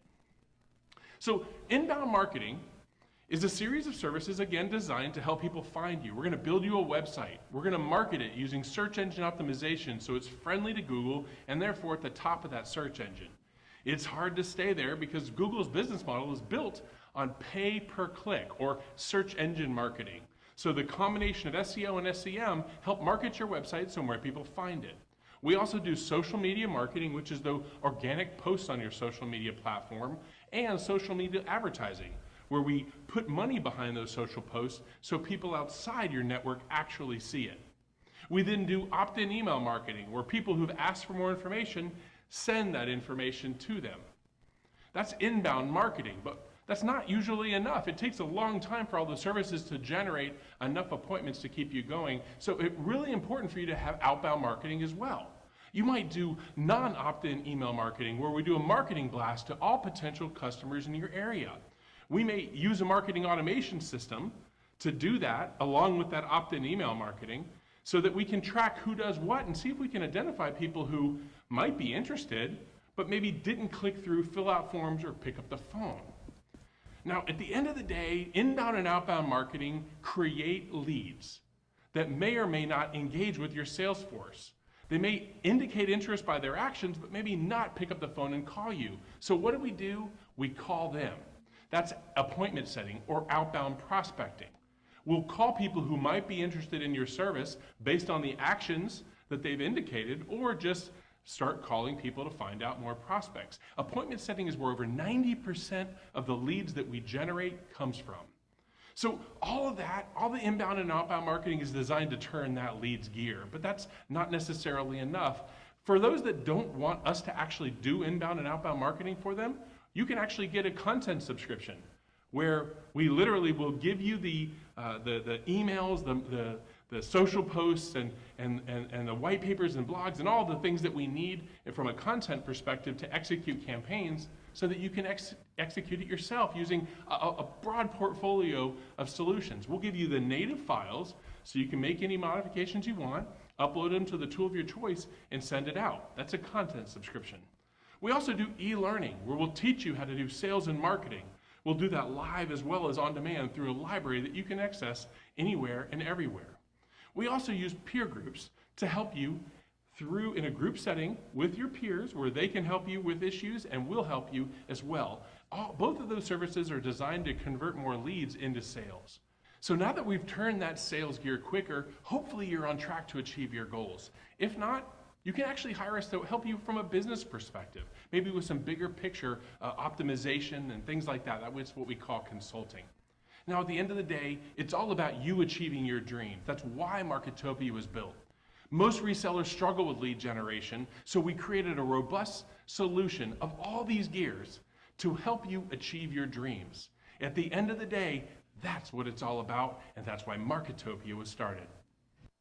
All right, so that tells you a little bit more about what Marketopia does, but it also tells you what you have to do if you don't want to hire Marketopia. All of those things can be done internally. The key is that they need to be done well and completely and consistently, right? Whether you build a team or hire us or hire a competitor, it doesn't matter. The key is to do what it takes to get you the number of leads that you mathematically need to achieve your goals, right? All right, so we talked about that simple math, and we're not going to go into that in detail. We know our numbers, and if you need help going through that spreadsheet and getting the number, reach out to Julia, back corner. She can help you with those numbers, and then she can also translate that number into a marketing program designed to get it. We know the math. We know how this works. Your goals are just simple math away. Right, but we're not going to talk about that. We already did today. We know our number, at least have the spreadsheet, and if we don't know how to do it, we're going to talk to Julia. So what we're going to do is talk about what you can do to achieve the lead count that you need to achieve your goals. The first thing you're going to do is realize what is your ideal prospect. Coca-Cola doesn't have to wonder who would want a Coca-Cola, right? Everybody wants a Coca-Cola, and they have so much money that they don't have to use a rifle. They can use a shotgun, right? Because put that polar bear on the TV in December, and you'll sell a lot of Coca-Cola. Well, MSPs are completely different. That's why so many marketing firms struggle in our business. It is hard to find the person that is the decision maker or influencer of the purchase decision at the point where they're interested. We know that almost everybody is interested in a new service provider at some point, probably in a given year, right? Whether IT company maybe went out of business, or maybe it was late to a service call, or they got a security breach and they're not happy anymore. There's a lot of different reasons people look for a new provider. It's hard to be in touch with them at the right time. That's why it's a numbers game. We make 2,000 calls approximately per customer per month to get approximately 6, 8, 10 appointments a month. 2,000 phone calls. I think it was October was the last number that I memorized here. We made 257,000 phone calls to get 852 appointments, right? You could do the same thing. If you're good at training and hiring those people and can keep them motivated and give them the technologies, you can make those calls yourself. You can hire someone to do it, or you can engage with a firm to do it for you. But I will tell you that it's like that. It's work. It's not impossible. It's very possible. It's not difficult. It's not that difficult. What's hard is discipline. Managing, finding those people, retaining those people, motivating those people, right? Building out that team. That's what's hard. You see, to do that, once we know the ideal prospect, which is the person that we can actually close, and the person that we enjoy working with and can profitably serve, we have to launch a very robust marketing effort, right? We have to do inbound marketing that I just mentioned before. That's helping people that are looking for you find you. We also need to do outbound marketing, which is reaching out either through cold calling or warm calling, which is what happens when you call people you've already marketed to. You've warmed them up with marketing and then you call them. And you're doing that to your ideal prospect profile. That's where you should focus your marketing effort. I cannot underestimate, do not underestimate the importance of making the call. Is there anyone in here who's launched a marketing campaign that didn't produce enough leads or even any leads? Yes, tell me about what you did. You don't want to hear about ideas. I watched it all. Okay.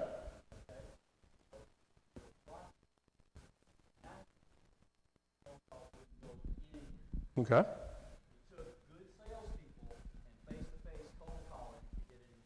Okay. Anybody else have any marketing campaigns that didn't quite pan out like you thought they would? Saw some more hands in the back here. All right, the reality, guys, is almost all of us have a story or two or 10 or 20, and usually that story ends with, so I gave up on marketing. Yep.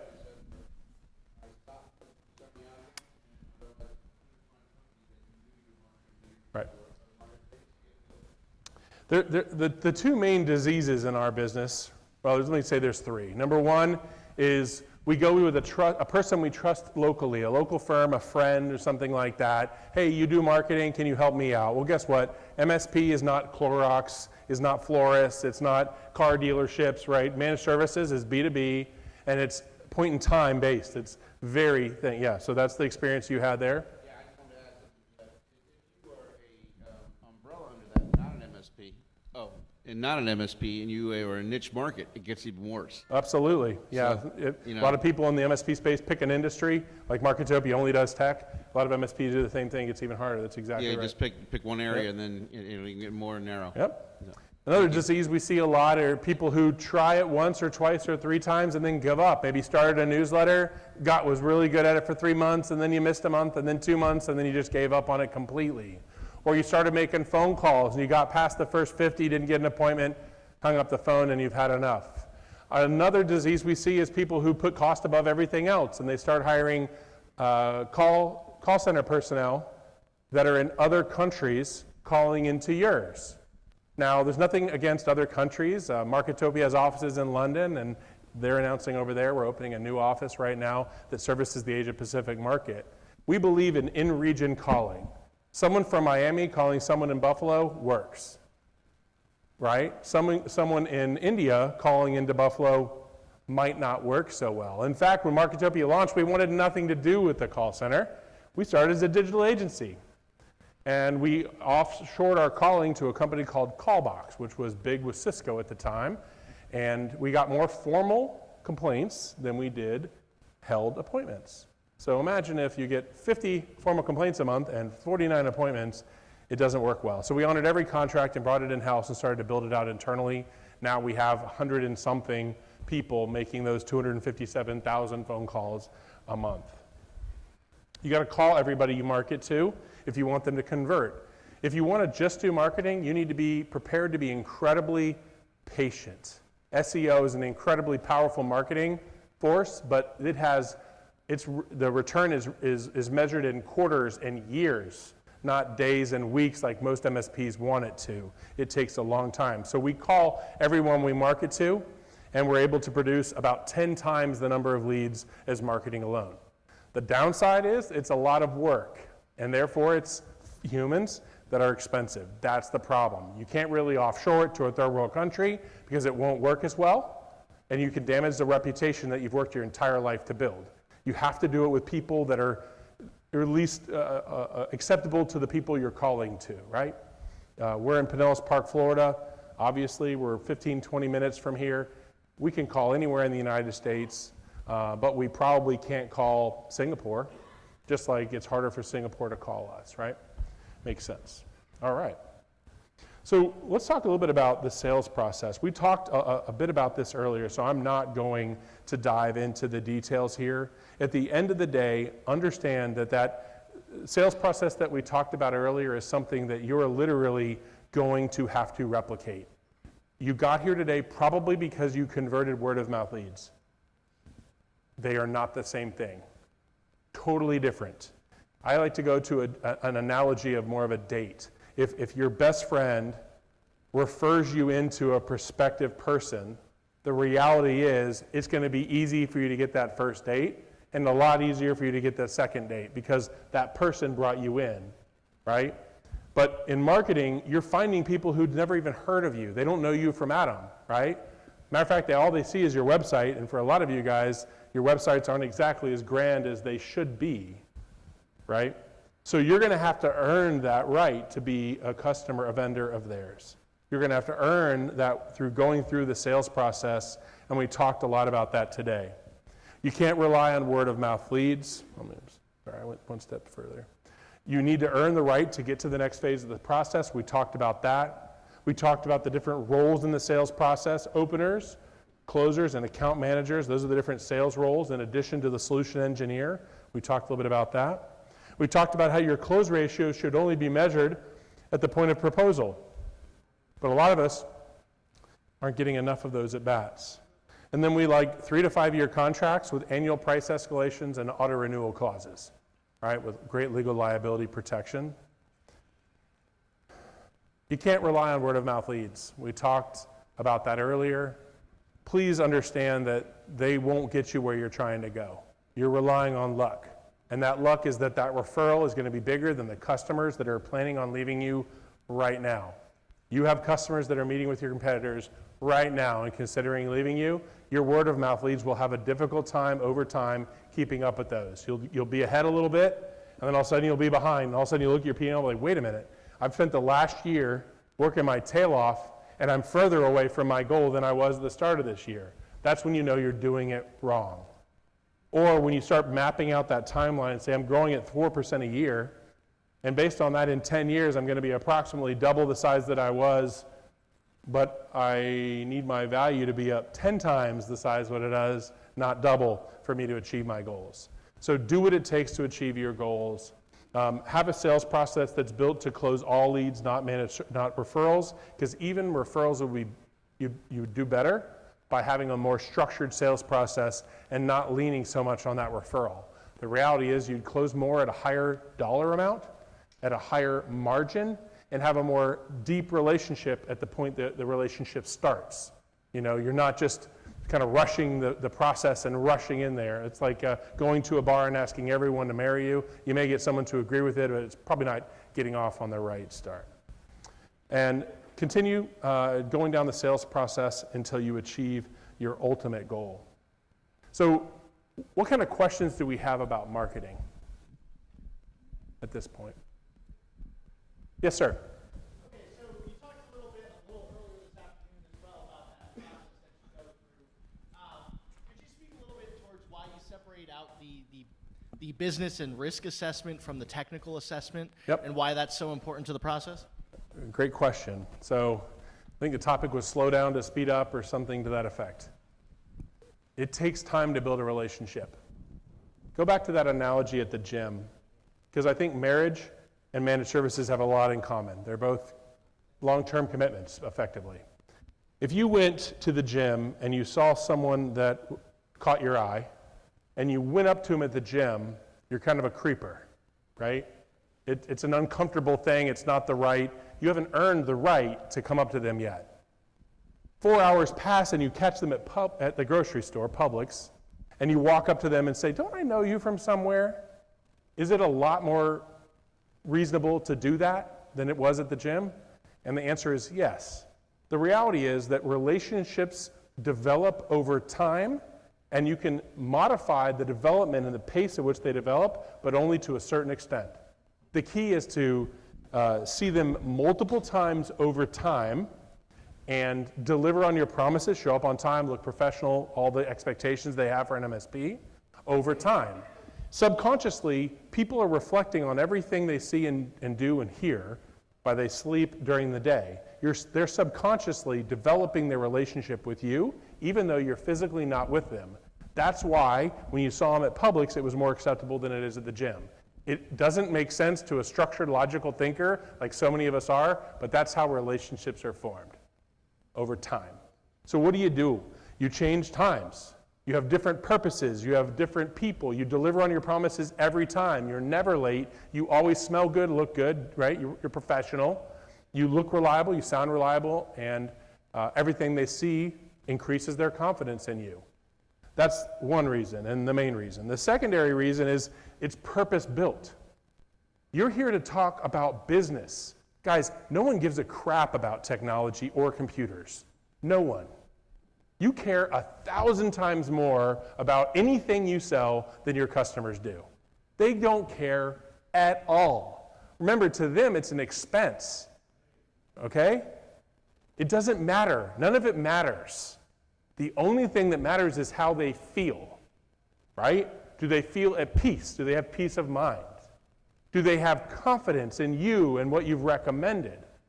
Do they believe you and trust you and value that relationship? That's why they make decisions. It's not on technology. No one cares if you're Citrix certified. Can you take care of them? Do they believe in you? So you have to have conversations that are not technical to gain that level of trusted advisor status. It's a business conversation, specifically talking about them, their goals, their dreams, their constraints. You're going to have to show up and know that you've done your homework. You're talking about CMMC or GLBI? Oh, I've lost the acronym, but PCI compliance. You're going to have to talk to them about regulations that they're facing. You're earning that through a business conversation. You're going to learn why they would hire you, why they wouldn't hire you, what they like about their current provider, what they don't like, what concerns they have, right? Why are you here? Why am I physically here? You took an hour out of your day for a reason, and it wasn't because my caller is persistent, even though that's what you want to tell me. The reality is there's a pit of fear, uncertainty, or doubt about your current solution. What is it?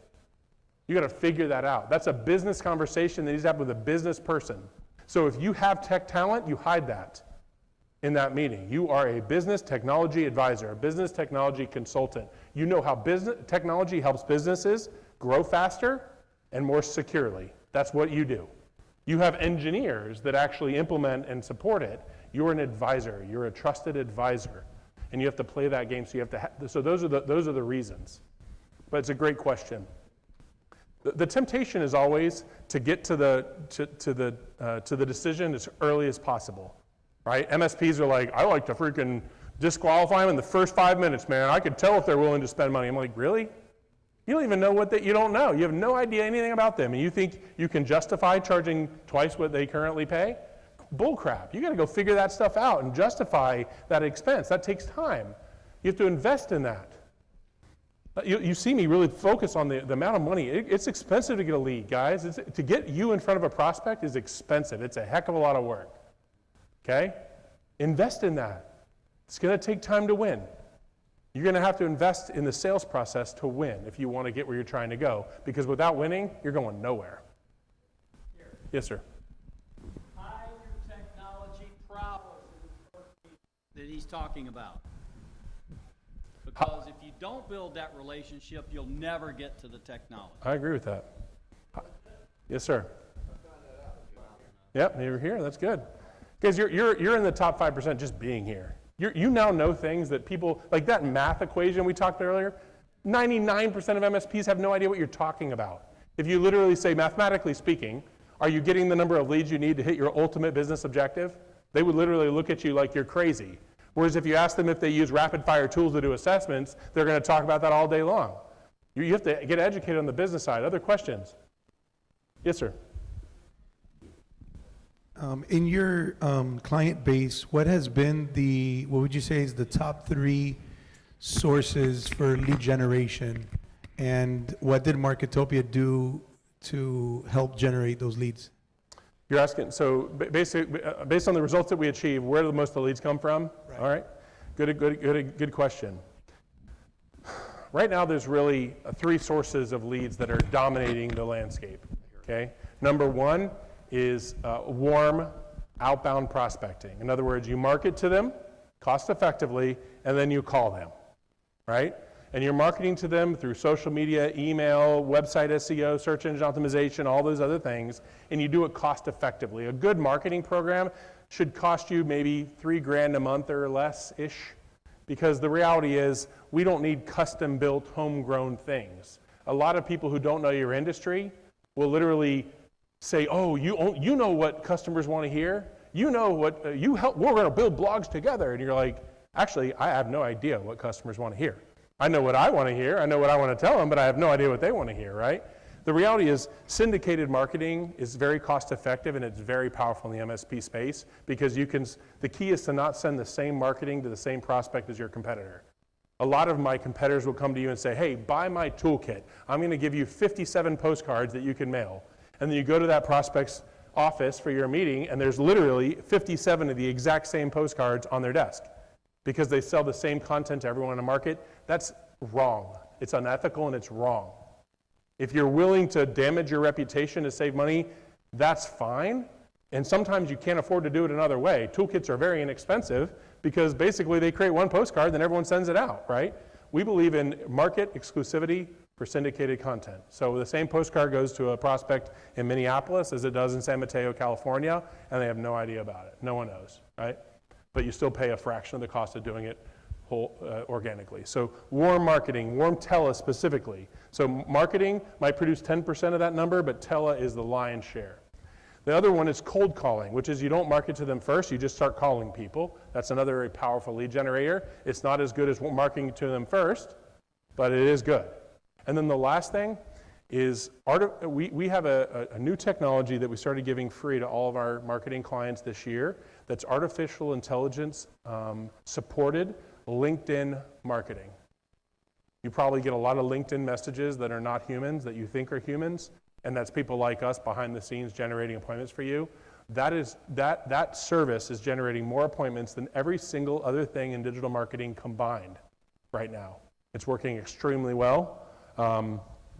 It's laborious because the AI won't get you to the appointment.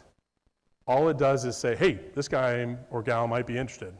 And then you have to chat or talk to them or call them. You have to convert it to an appointment. The AI is not good enough yet to go to having a conversation and getting to an appointment. That's the problem. So we like that technology accompanied by a caller is the answer. Cool. Other questions? Yes, sir.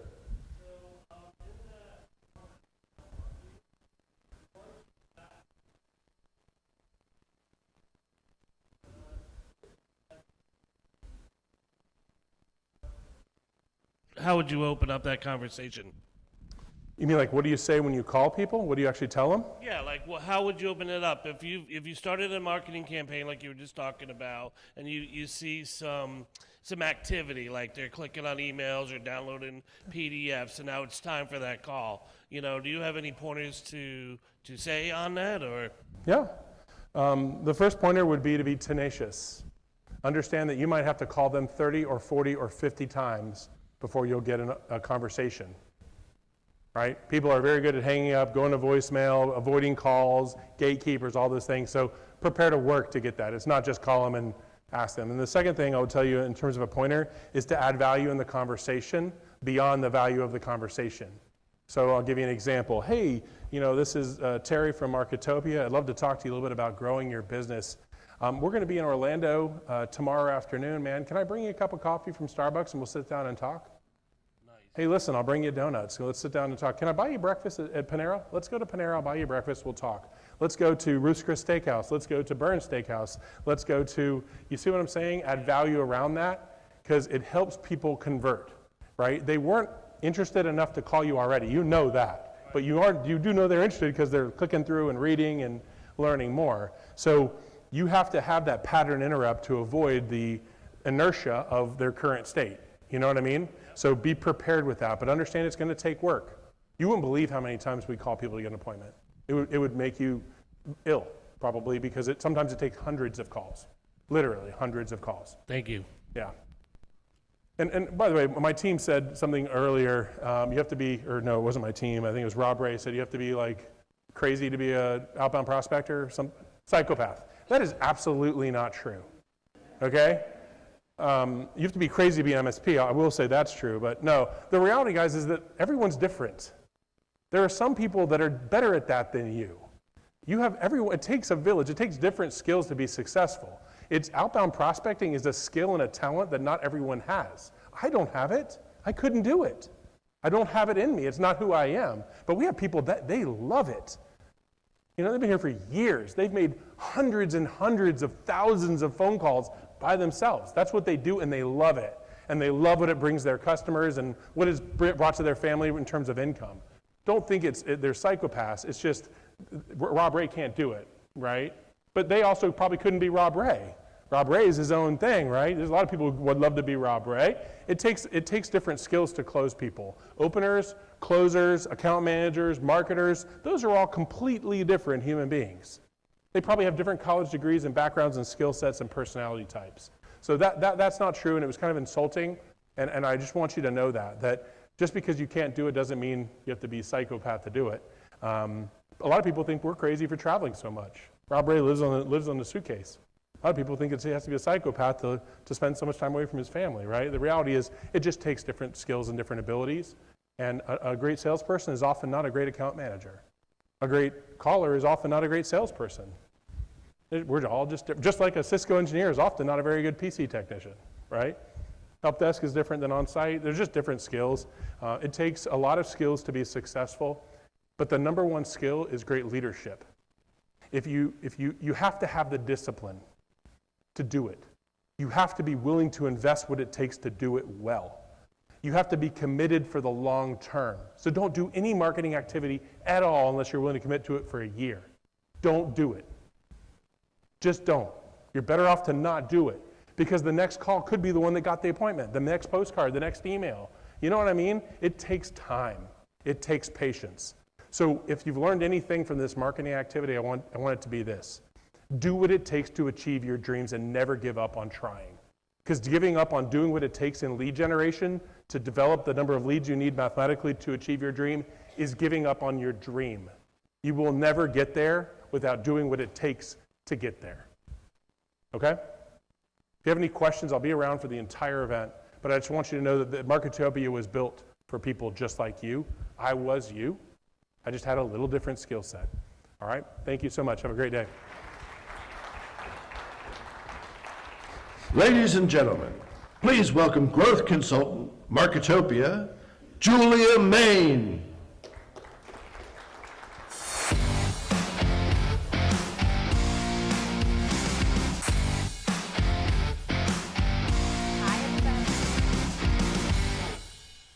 Hi, everybody.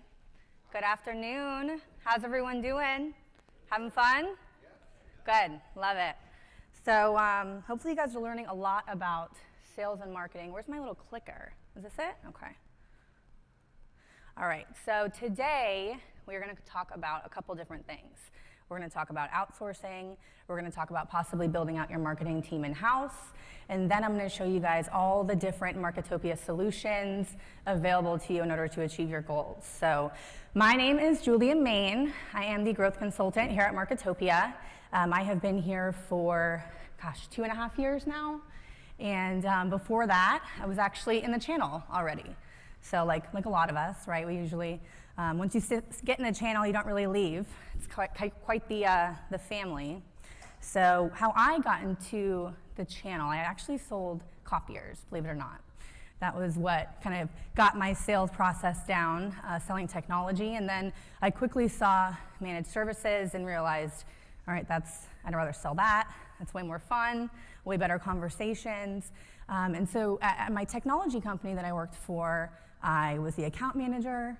I was in charge of net new sales. And then I also had to create my own leads. and do my own marketing and manage everything. So that's a lot. That's a lot for a salesperson. And usually, when you're doing all of those things, what kind of falls short is going to be, let's change it real quick.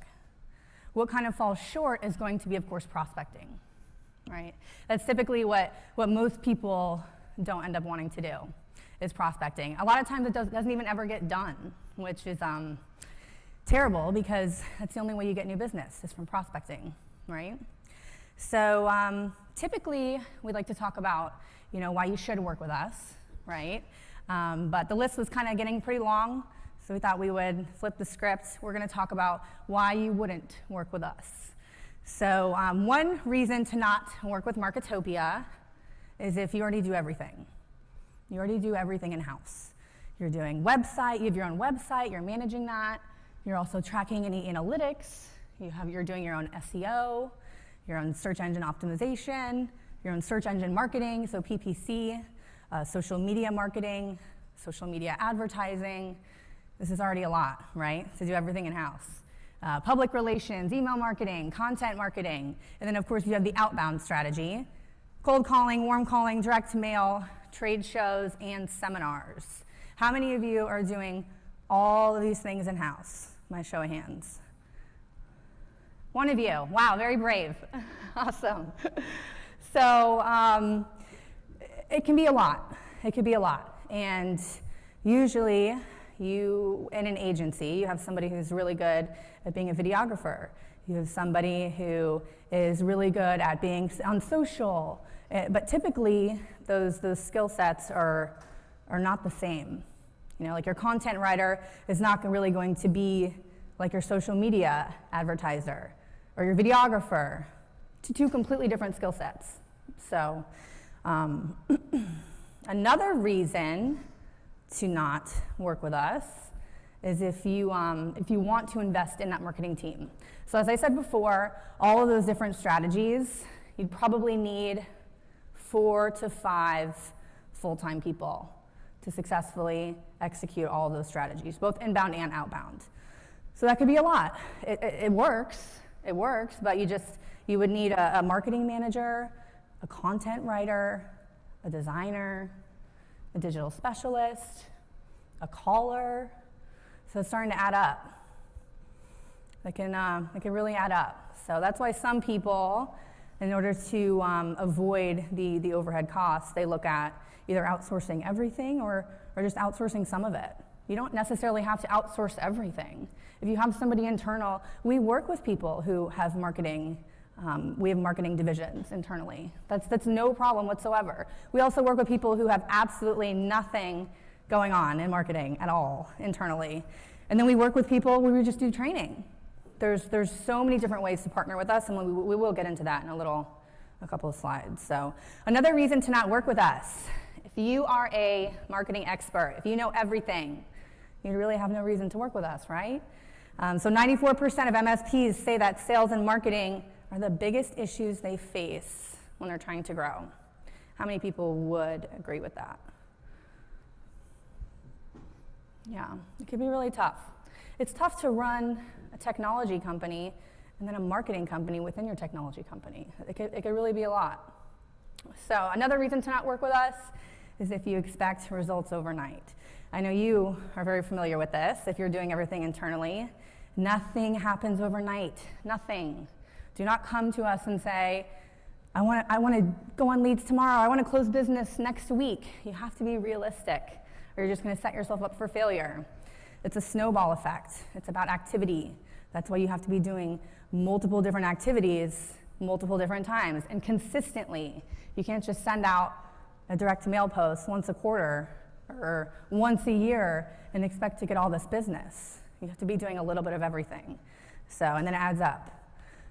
So it could take tens of thousands of touch points to get an initial meeting with a prospect. So even if we're just talking about over the phone, it could take 8 to 12 touches just to set a meeting with a prospect. And that's a normal sized company, right? Small to medium businesses. The bigger the company, the more touch points it's gonna take to get your foot in the door. So it definitely takes some time to get going. And it also takes time for the sales to learn how to close a normal marketing lead. I talk to a lot of MSPs and they say, one of the questions when we go through our assessment, which I see some of you today that we've spoken before, if we haven't, please connect with me on LinkedIn. I'd love to learn more about your business and how we can help you grow.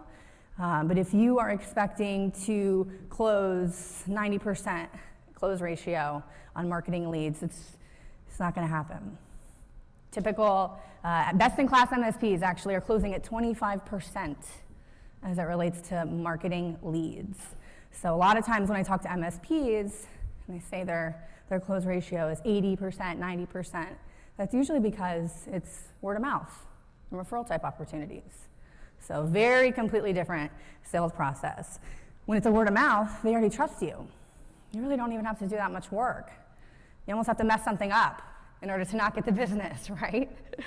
And then with marketing, the beauty about marketing is that, like Terry said before, marketing is what helps warm up the opportunities so that when someone calls them, they already trust you a little bit. They've seen your email. You're on page 1 of Google. They see you posting on social media all the time. So that helps build trust, and that will also help increase your close person's close ratio.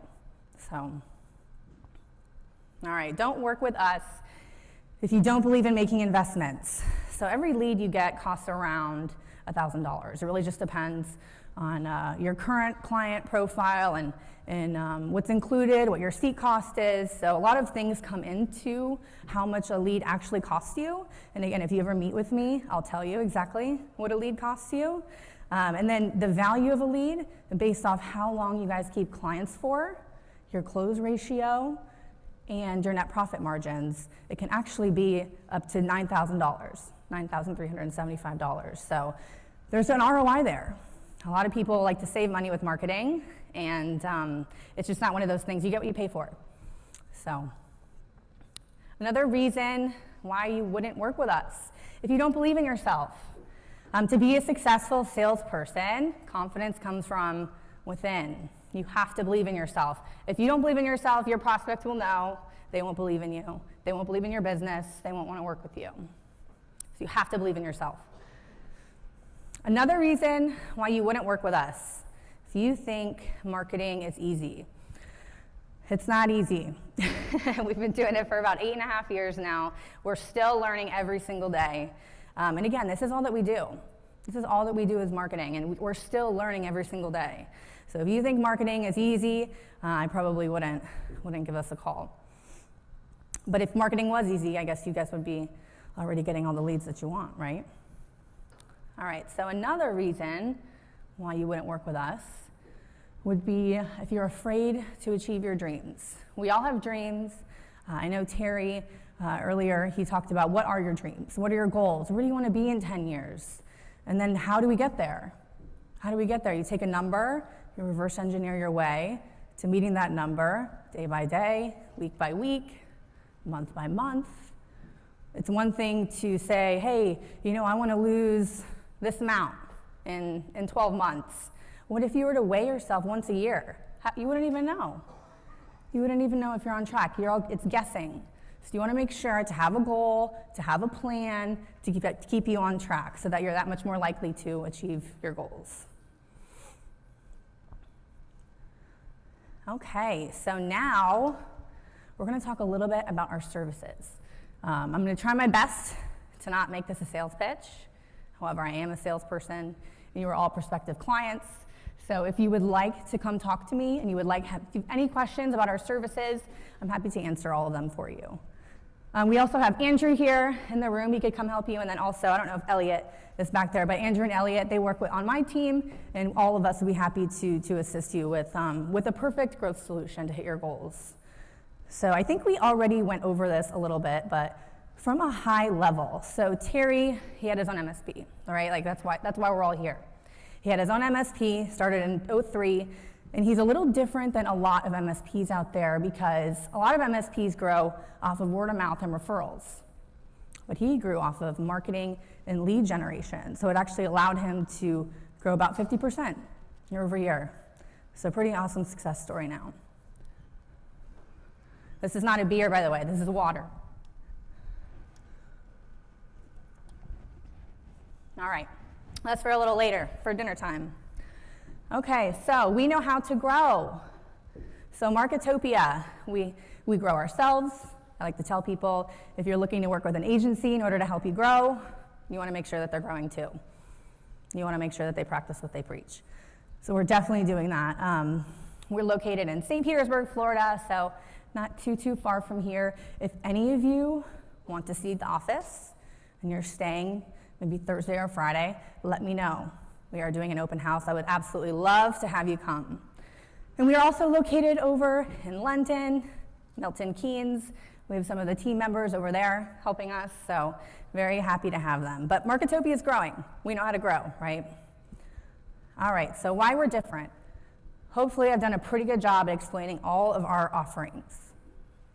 So we are a full-service digital marketing and lead generation agency. Anything from content, SEO, search engine optimization. We can help you build your website, social media, anything that relates to marketing. We can help put you on a billboard if you want to be on a billboard. We also have a production studio on site, our headquarters. So if anyone in here wants to come record a video, we'll edit it and push it out to your social or whatever you need. And then also list procurement. This is where all of your leads come from. You have to have a good list. That's where everything starts. You have to have a great list. We purchase about 3 lists per week. We can help you target a pretty precise client profile, if that's what you're looking for. All right, and then our people. So we're located very conveniently in Tampa Bay, Florida, obviously. Very good farm system in Tampa Bay these days for recruiting any new tech talent. So we are unparalleled channel marketing experts. When you are working with us, keep in mind, you are working with a team of just shy of 200 employees. It's a lot. It's a lot of people with a lot of experience that could probably help you with anything, even outside of marketing and sales. So our position, we are the premier channel marketing agency. So you guys might meet some other vendors in the space that does some of the things that we do. Somebody might do appointment setting. Somebody might do SEO or just build websites. But Marketopia does everything under one umbrella. So it's like the one throat to choke. All right, and then at the end of the day, what it takes to grow businesses is smart and strategic lead generation. So that's essentially how all of our solutions are designed to help you grow. All right. So Marketopia, a global powerhouse, and we deliver more leads than all of our competitors combined. What we focus on is, of course, filling the top of the funnel, building that awareness. Just on the telephone side, our monthly numbers on average, 195,929 minutes on the phone. That's a lot. That's a lot of talk time. 200,000 or more Marketopia touch points. This is what we're doing on a monthly basis. This is how we generate these leads. And then interest, obviously awareness, very important. Interest, you want to create that interest. 1,783 marketing qualified leads, just in 1 month. That's a lot. 8,839 decision makers reached. And then, of course, consideration, that's when they're at an actual opportunity in your calendar. 853 set appointments and over 40 meetings per day. So that's a lot. I know those are big numbers. We don't have to do all of that for you. We could just do a fraction. We don't want to overload you. But whatever you guys need, if you just want to grow just a little bit, if you just want 1 client a month, no problem. If you want 8 clients a month, no problem. Now remember, it's going to take us some time to get going, but it's these numbers, we can get there with anything, with anybody. All right, so all of our services could essentially be partnered a la carte. If you were to come to me and just say, hey, Julia, I just need email marketing. Can you just send out some emails for me? Yes, no problem. If you just need social media, yes, no problem. We also have some bundled solutions that we have put together that are geared for MSPs. Or we could just create a solution for you. But overall, high level, there's 3 ways to work with us. One is we teach you how to do it. Anybody in this room can sign up for this right now. You go to our training website, go to marketopia.com, $20 a month. We'll teach you how to do every single thing that we do. $20 a month. That's like Netflix or HBO, except it'll help you grow your business and change your life. Also, our Grow community. We have a really awesome community. A lot of our clients are here today. I think they're in one of the breakout rooms, but really awesome community. When people work with us, every single client wants to grow. They're all growth-minded individuals. So our peer groups are geared towards people who want to grow, you know, and you are who you hang out with. So if you're with a group of like-minded, growth-minded individuals, it's a really awesome resource. You could talk about strategy with closing, anything even on the back end, whatever you guys need from ops or marketing, sales. It's just a really awesome group of growth-minded individuals. So those are our peer groups. And then of course, GROWCON, where we're here today. I look forward to seeing all of you here next year. The second way, we do it with you. We will actually do all of the heavy lifting for you, create content for you, create design for you, and then we deliver that to you so that you can do your own marketing. We'll even provide you with your own marketing automation tool. So that way, if you do have internal employees, they can use our content, they can use our assets, they can use our marketing automation. They could track everything, they could capture all that data. And then we do it for you. This is typically where most MSPs want to end up, only because most MSPs aren't really passionate about marketing. Not all, just most. So this is typically where most MSPs would like to head, whether they start there or not. And it's just where we do all the heavy lifting and the execution for you. So that's the appointment setting, digital marketing, also monthly marketing campaigns, and then we even have some full comprehensive solutions, including a website, social media, email marketing, blog posts, webinars, everything you need in order to have a fully robust marketing strategy. Okay, so who should work with our We Teach You How plan? This would be perfect for MSPs and vendors. I don't know if we have any vendors in this room, but perfect for MSPs who, number one, have the discipline, because you got to do it yourself.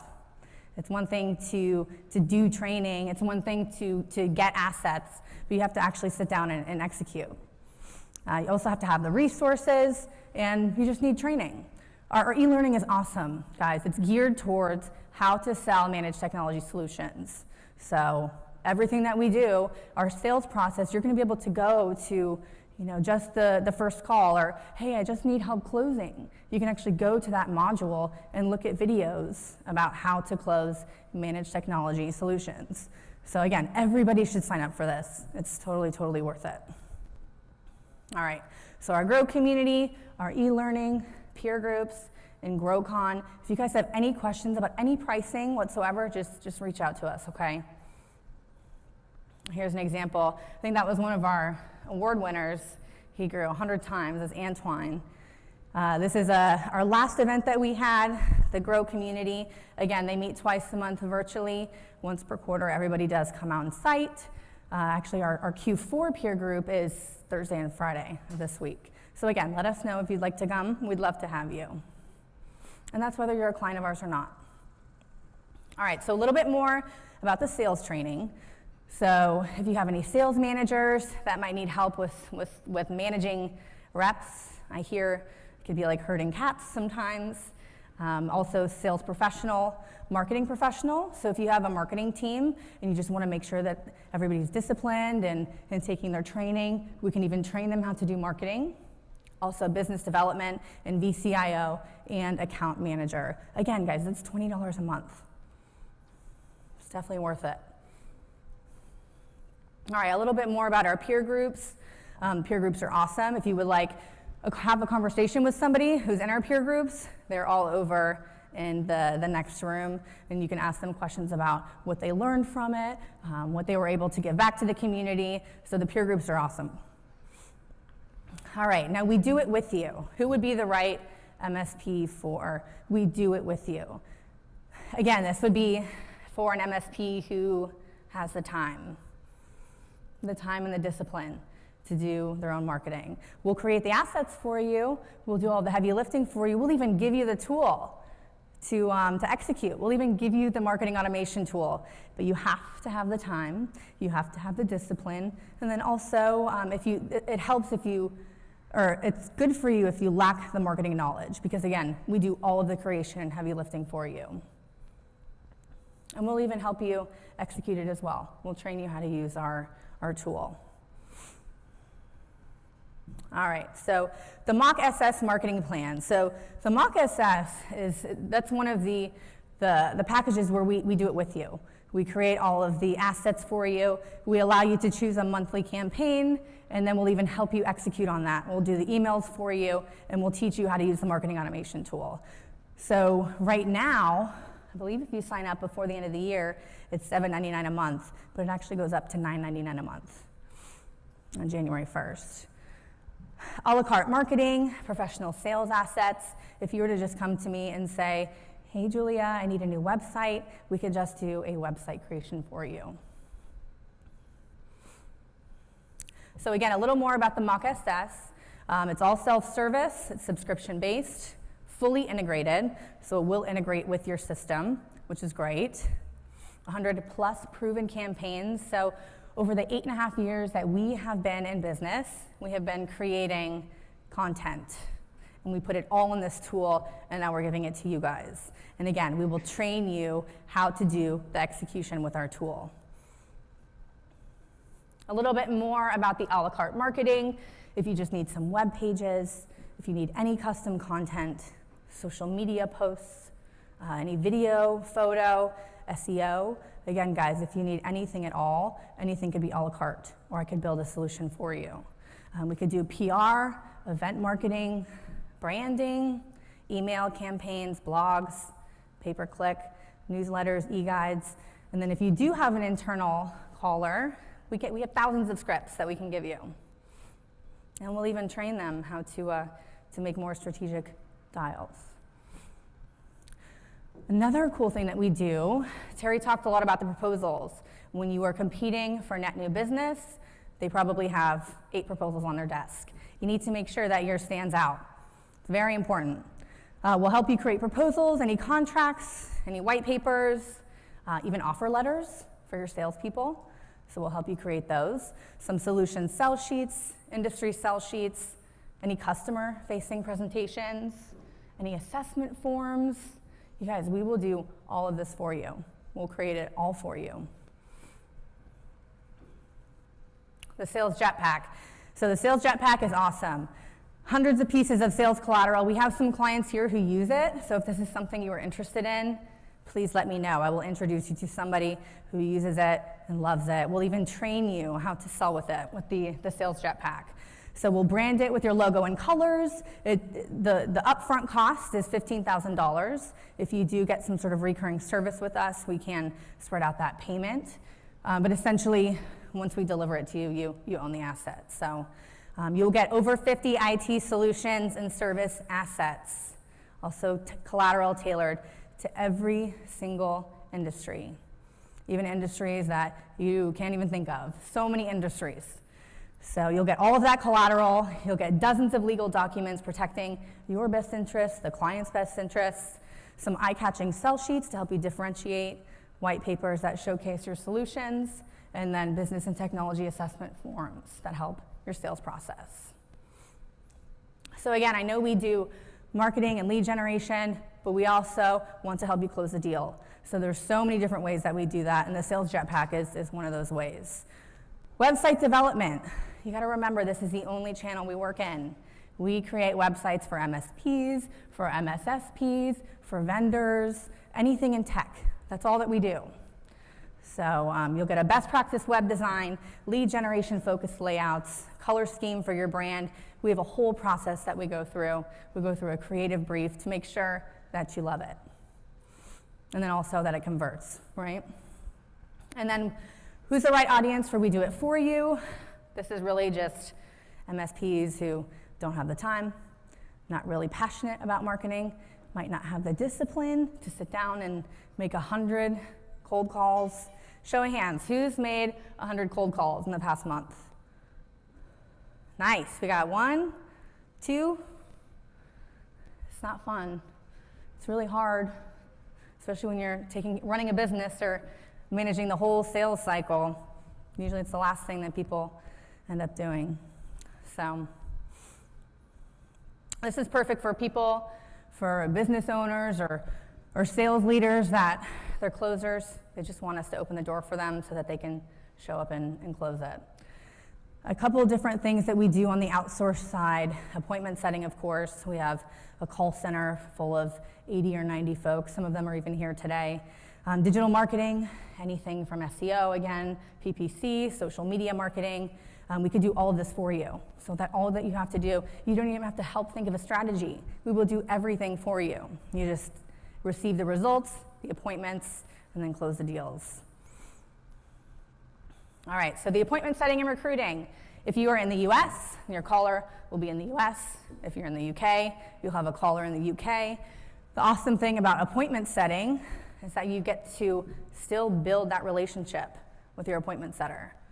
So a lot of times when you outsource, you feel like, oh, I don't have the control, or I don't get to build a relationship with my employee. But that's not the case. You can actually build a relationship. You'll have a dedicated person.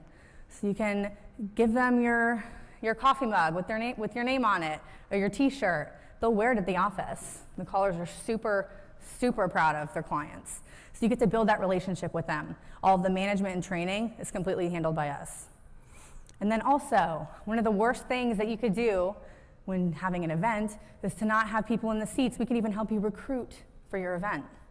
So you can pivot your caller, you can have them schedule QBRs for you, whatever you need them to do on the phone. Digital marketing. Again, search engine optimization, we will do that for you. We do it every day. PPC, email marketing, social media marketing, lead tracking and reporting. I talk to a lot of MSPs who they're doing some marketing activity, but they're not capturing any data. They don't even know who's visiting their site or who's clicking on their ads. You have to make sure that when you're doing things, that you're able to capture that data so that you could follow up on that. That's where you get an ROI. All right, our monthly campaigns. We have plans, they're called the mock plans, full comprehensive solutions. Some of them come with a caller, some don't come with a caller, but we target 3 groups: prospects, clients, referral partners. For prospects, we'll send out emails to them, industry or solution focused. We'll also optimize the site for SEO. If you have an awesome site, that's great, but it's like having a billboard in the middle of the desert. You want to make sure to drive people to the site, or else it doesn't really matter, right? So we'll optimize the site for SEO. We'll also do some search engine marketing, some social media marketing, press releases, monthly blog, on-demand webinar, and then of course, the appointment setter. We also want to target clients. There's a lot of cross-sell and upsell opportunities that you might not even know about. I talk to a lot of MSPs who they'll say that they signed somebody a couple years ago, 5 years ago, and they haven't spoken to them. They don't even know about all your new products and services. So we'll market to clients with monthly e-newsletters, also emails, and then we also want to target referral partners as well.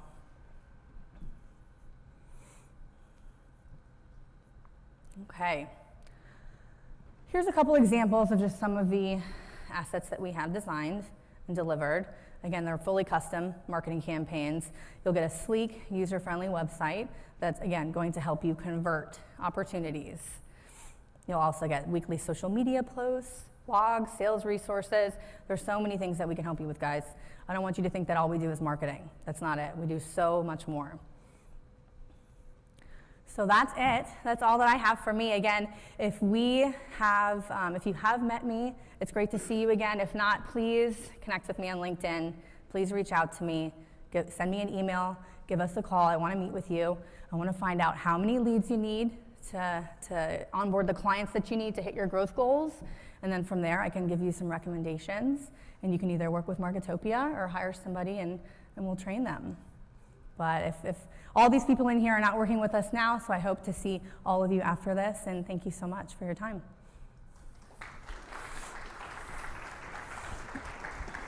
Ladies and gentlemen, please welcome Director of Reseller Growth Solutions, Marketopia, Dexter Williams.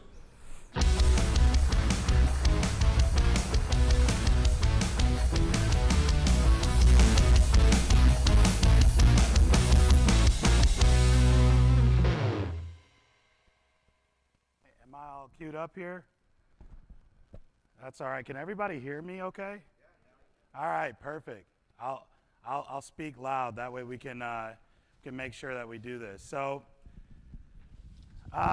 first, I just kind of want to talk about some of the keys to success here. I'll give this. Hello, hello. All right, there we go. So let's talk about some of the keys to success that we have inside of this. And what I really want to focus on as a part of this presentation is really thinking about this outside of the context of whether or not you do business with Marketopia or without Marketopia, really focusing on your growth. What's gonna make it for you? So what are some keys that we can actually go through, kind of talk about them? And I think we have about 7 keys we're gonna talk about. First of all, defining your goal and timeline. Now, if I was your life coach, I'd probably sit around and say, hey, how are you going to accomplish something without at first setting up what you are looking to accomplish? One of the biggest issues that I feel like we have in this space and the MSPs that I've worked with is that we struggle with actually defining what goals mean when it comes to sales and marketing. What we kind of say to ourselves is, look, I want to grow. I want more customers. I want more revenue. But it's kind of like wishing upon a star. It's not necessarily concretely saying what are the things that we actually want to get out of the business. How much income do I want to earn? What net profit do I want to hit? How many customers do I want to add? So the things that we need to start doing as we look at this is to start with the goal and the timeline for that goal.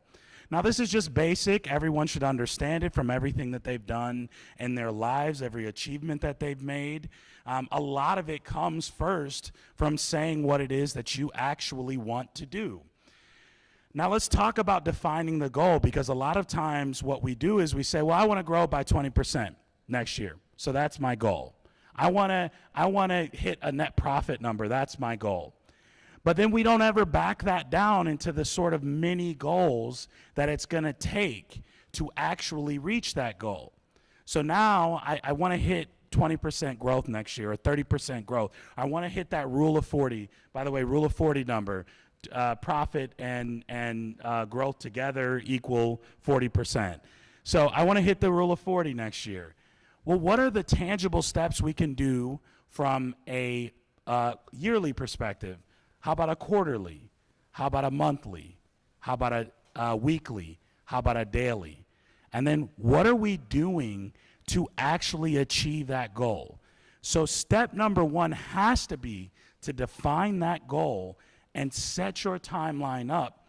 Otherwise, you will not be successful. And in fact, what you'll end up doing is rationalizing any goal that you hit.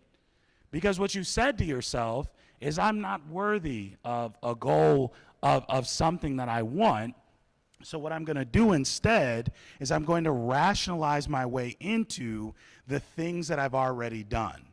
So, hey, we hit 15% growth this year. It's a little bit better than what we did last year. Or, hey, we finally hit that 1.2 million, but it's because we booked that big project at the end of the year. But you're not going to say that. You're going to go, well, we booked 1.2 million. We booked 3 million. We booked 5 million. But the way that we got there wasn't really the way that we expected or wanted to achieve. So I think this is one of the most important things that you can absolutely do, is first of all to define your goal and timeline. Step number 2, turn that long-term goal into short-term objectives and KPIs. I kind of alluded to this in my last conversation, but then talking about what are the things that the business is going to measure. Now, there's two really important points I want to make when we talk about KPIs, because we're talking about long-term and short-term objectives, but really the key in setting objectives is to understand what we're actually measuring and not fool ourselves about what it's saying to us. Frequently, during talking to MSPs and working with MSPs, I'll have them tell me like, hey, the number is X. And I'm like, so what does that number mean to you? Where's the data coming from? How did you get there? And oftentimes what I'll find is that people haven't really defined that well for themselves. Give you a great example of this. I was introduced to this concept some time back of leading and lagging indicators, right? So what ends up happening is in our business we go, well, we want to hit 20% growth, and actually we hit 15, let's say we hit 19% growth over the last quarter.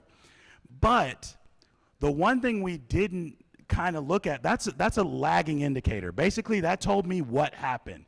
But at that point, there's nothing I can change about what happened. That quarter happened.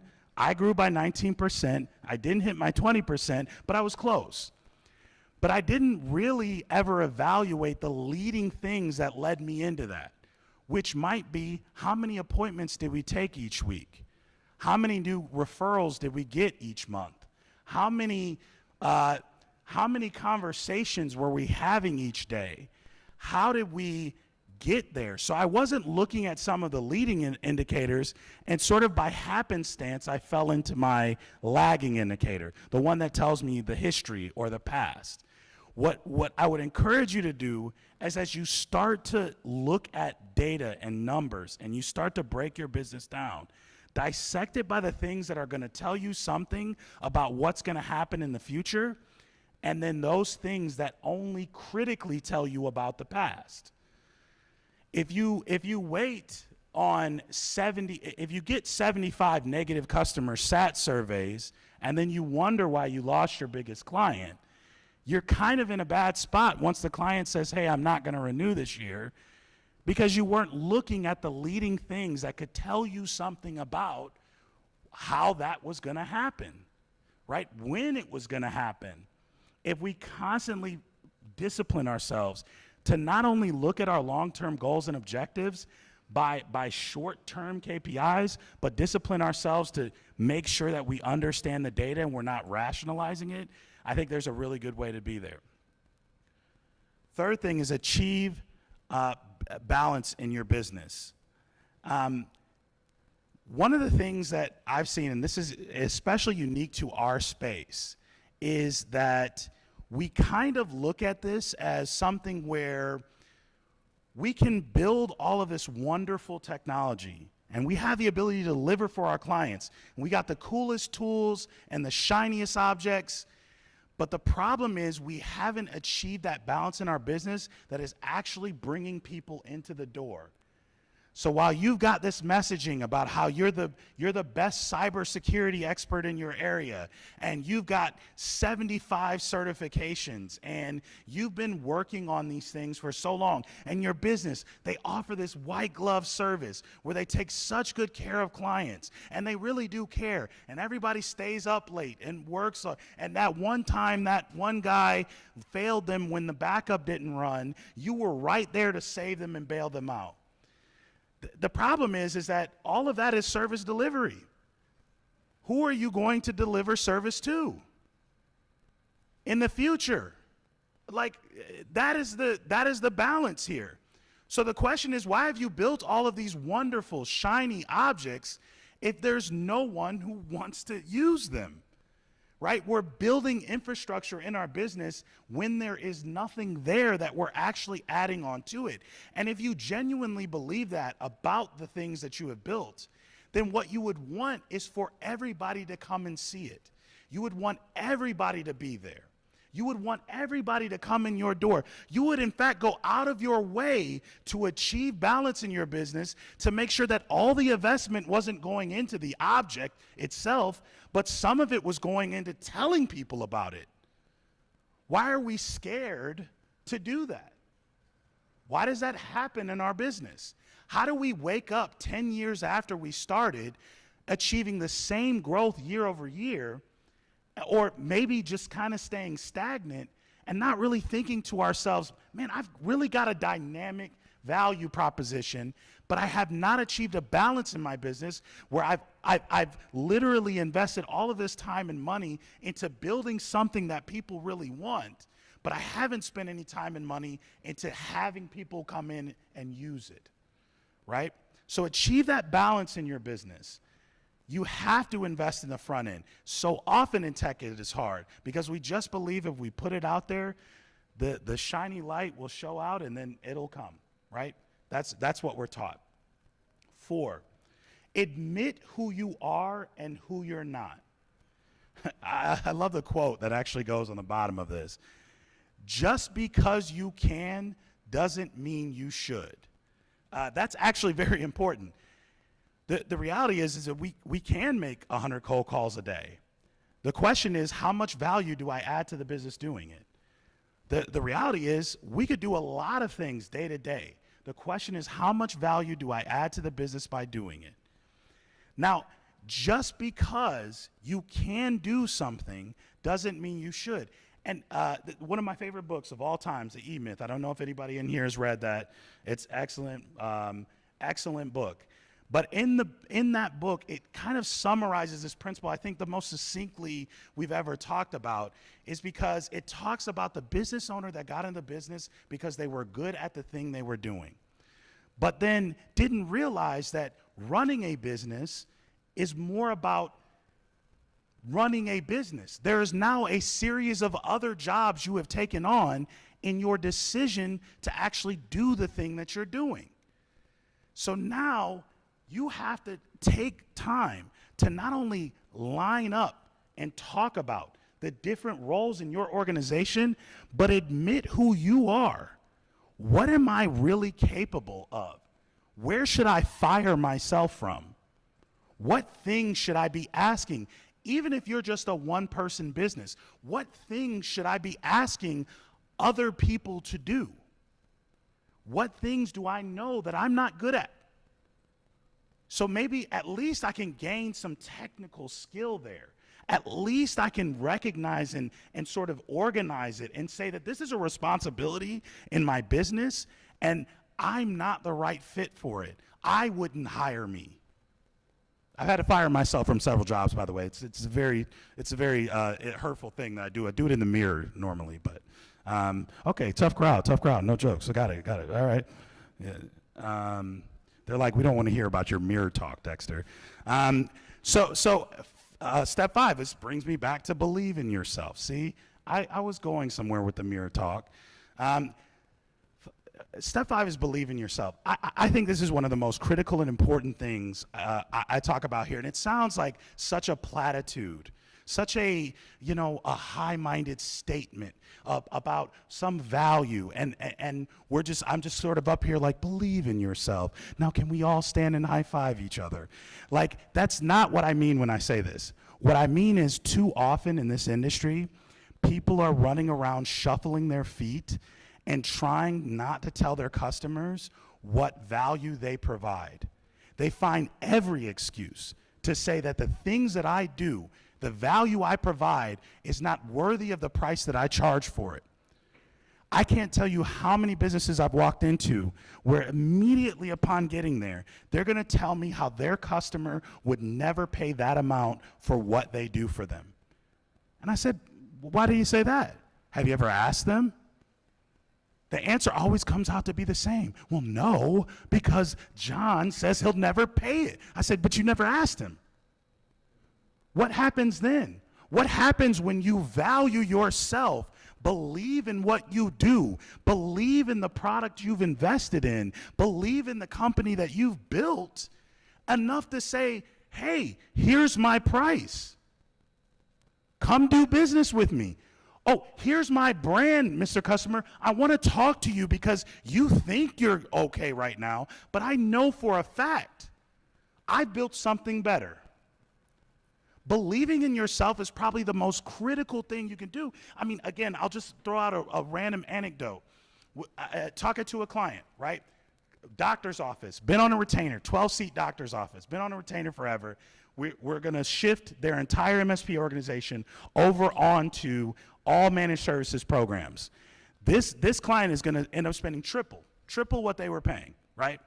And the conversation I had with the MSP owner was basically this: never going to happen. There is no way you'll get Dr. Such and Such to pay triple what he's paying today. In fact, he calls me every time we send him an invoice, and he says, I don't want to pay this invoice. So then we built a presentation. We talked about all of the things that this company was capable of providing. We built a package. We structured it. We went into that doctor's office, and he signed before we finished the presentation. That's called believing in yourself. It's called saying, I produce something of value for these clients, and it's much higher than anything that I'm asking them to charge. So I think this is one of the most critical components, is have the discipline. Have that to believe in yourself. Be able to walk into every room and say, I know why I'm here. This is why kind of we exist. And I think this is an important point as well, that we help people do all of these steps to success. So we are really working on ways in which we can help you take each one of these steps and implement them into your business. So one of the things that I think, if you talk to us today, or you talk to us while you're at this event, I really think that one of the most critical things I can say is, what are you going to do in the alternative? What is the option? It doesn't matter whether or not you do business with us or you think you're going to do business. The reality is, the question is, you have a growth goal. Each one of you in your own business, or in your own role in your business, you have something you want to get out of it. What is that thing? And then how are you going to get it? We exist to help you along the way. We are a tool in your tool belt, right? All of the things that I just said, they got to happen regardless. It doesn't matter whether you do business with us or not. They have to happen. You got to grow. You've got to have the capability to, and again, or maybe you're one of those, the few 2% of businesses that are like, well, I don't need to grow. I don't need any more money. Like, I don't want to hire any more employees. And actually, like, I don't want to retire ever. I'm looking at 90 before I go. And then, basically when I die, the business dies. That could be somebody in here, but I highly doubt it, because you showed up in Clearwater Beach. Maybe you showed up for the beach. I don't know. We'll see. But this is why we exist. We exist to help achieve these steps. But regardless of whether or not you believe we help in these steps, you need to think about all 5 of those things together. All right, and thank you so much. I really appreciate everybody.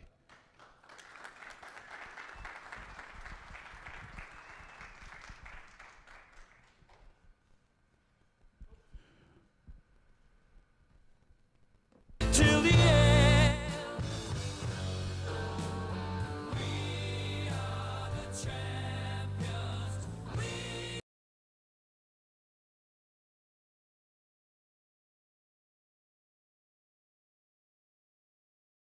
I'm coming. All right, thank you, Dexter. Much appreciated. I hope you guys got a lot of value from that. Next up, so we are going to have a really fun night ahead of us. So there are a couple things I just want to let you know from a housekeeping perspective. Next up, we have the vendor meet and greet. So what this is it's a little happy hour vendor meet and greet right outside these doors where you've had the opportunity already to meet a lot of the vendors that are here. They are really excited to partner with you. So definitely go meet every single one. And this is such a fun, intimate event too. It's not one where you have to be worried or like go back to your room and do your own email, go out and socialize. Everyone wants to meet you. That is literally why we're all here. Create relationships. Don't be worried about doing so. So the vendor meet and greet is going to be right out here. So it's 6:20 to 6:45. Just a quick time slot for that. And then there will be grab drinks. So there's going to be a bunch of drink stations. So grab a beverage, have a good time, meet a lot of the vendors, and socialize with each other. Then, after that, 6:45 to 8:45, we have the welcome reception and dinner. This is going to be down by the pool. So when everyone walked in, there's that gorgeous pool there. So this will be by the pool. We've got a live band, tons of music, yummy dinner for you, and just the opportunity to have a good time and mix and mingle. So we look forward to it. I hope you got a lot out of today. And again, there's a ton of experts walking around, meet and greet, and just start to continue to build your network. So thank you all. I very much appreciate you, and I will see you in just a little bit.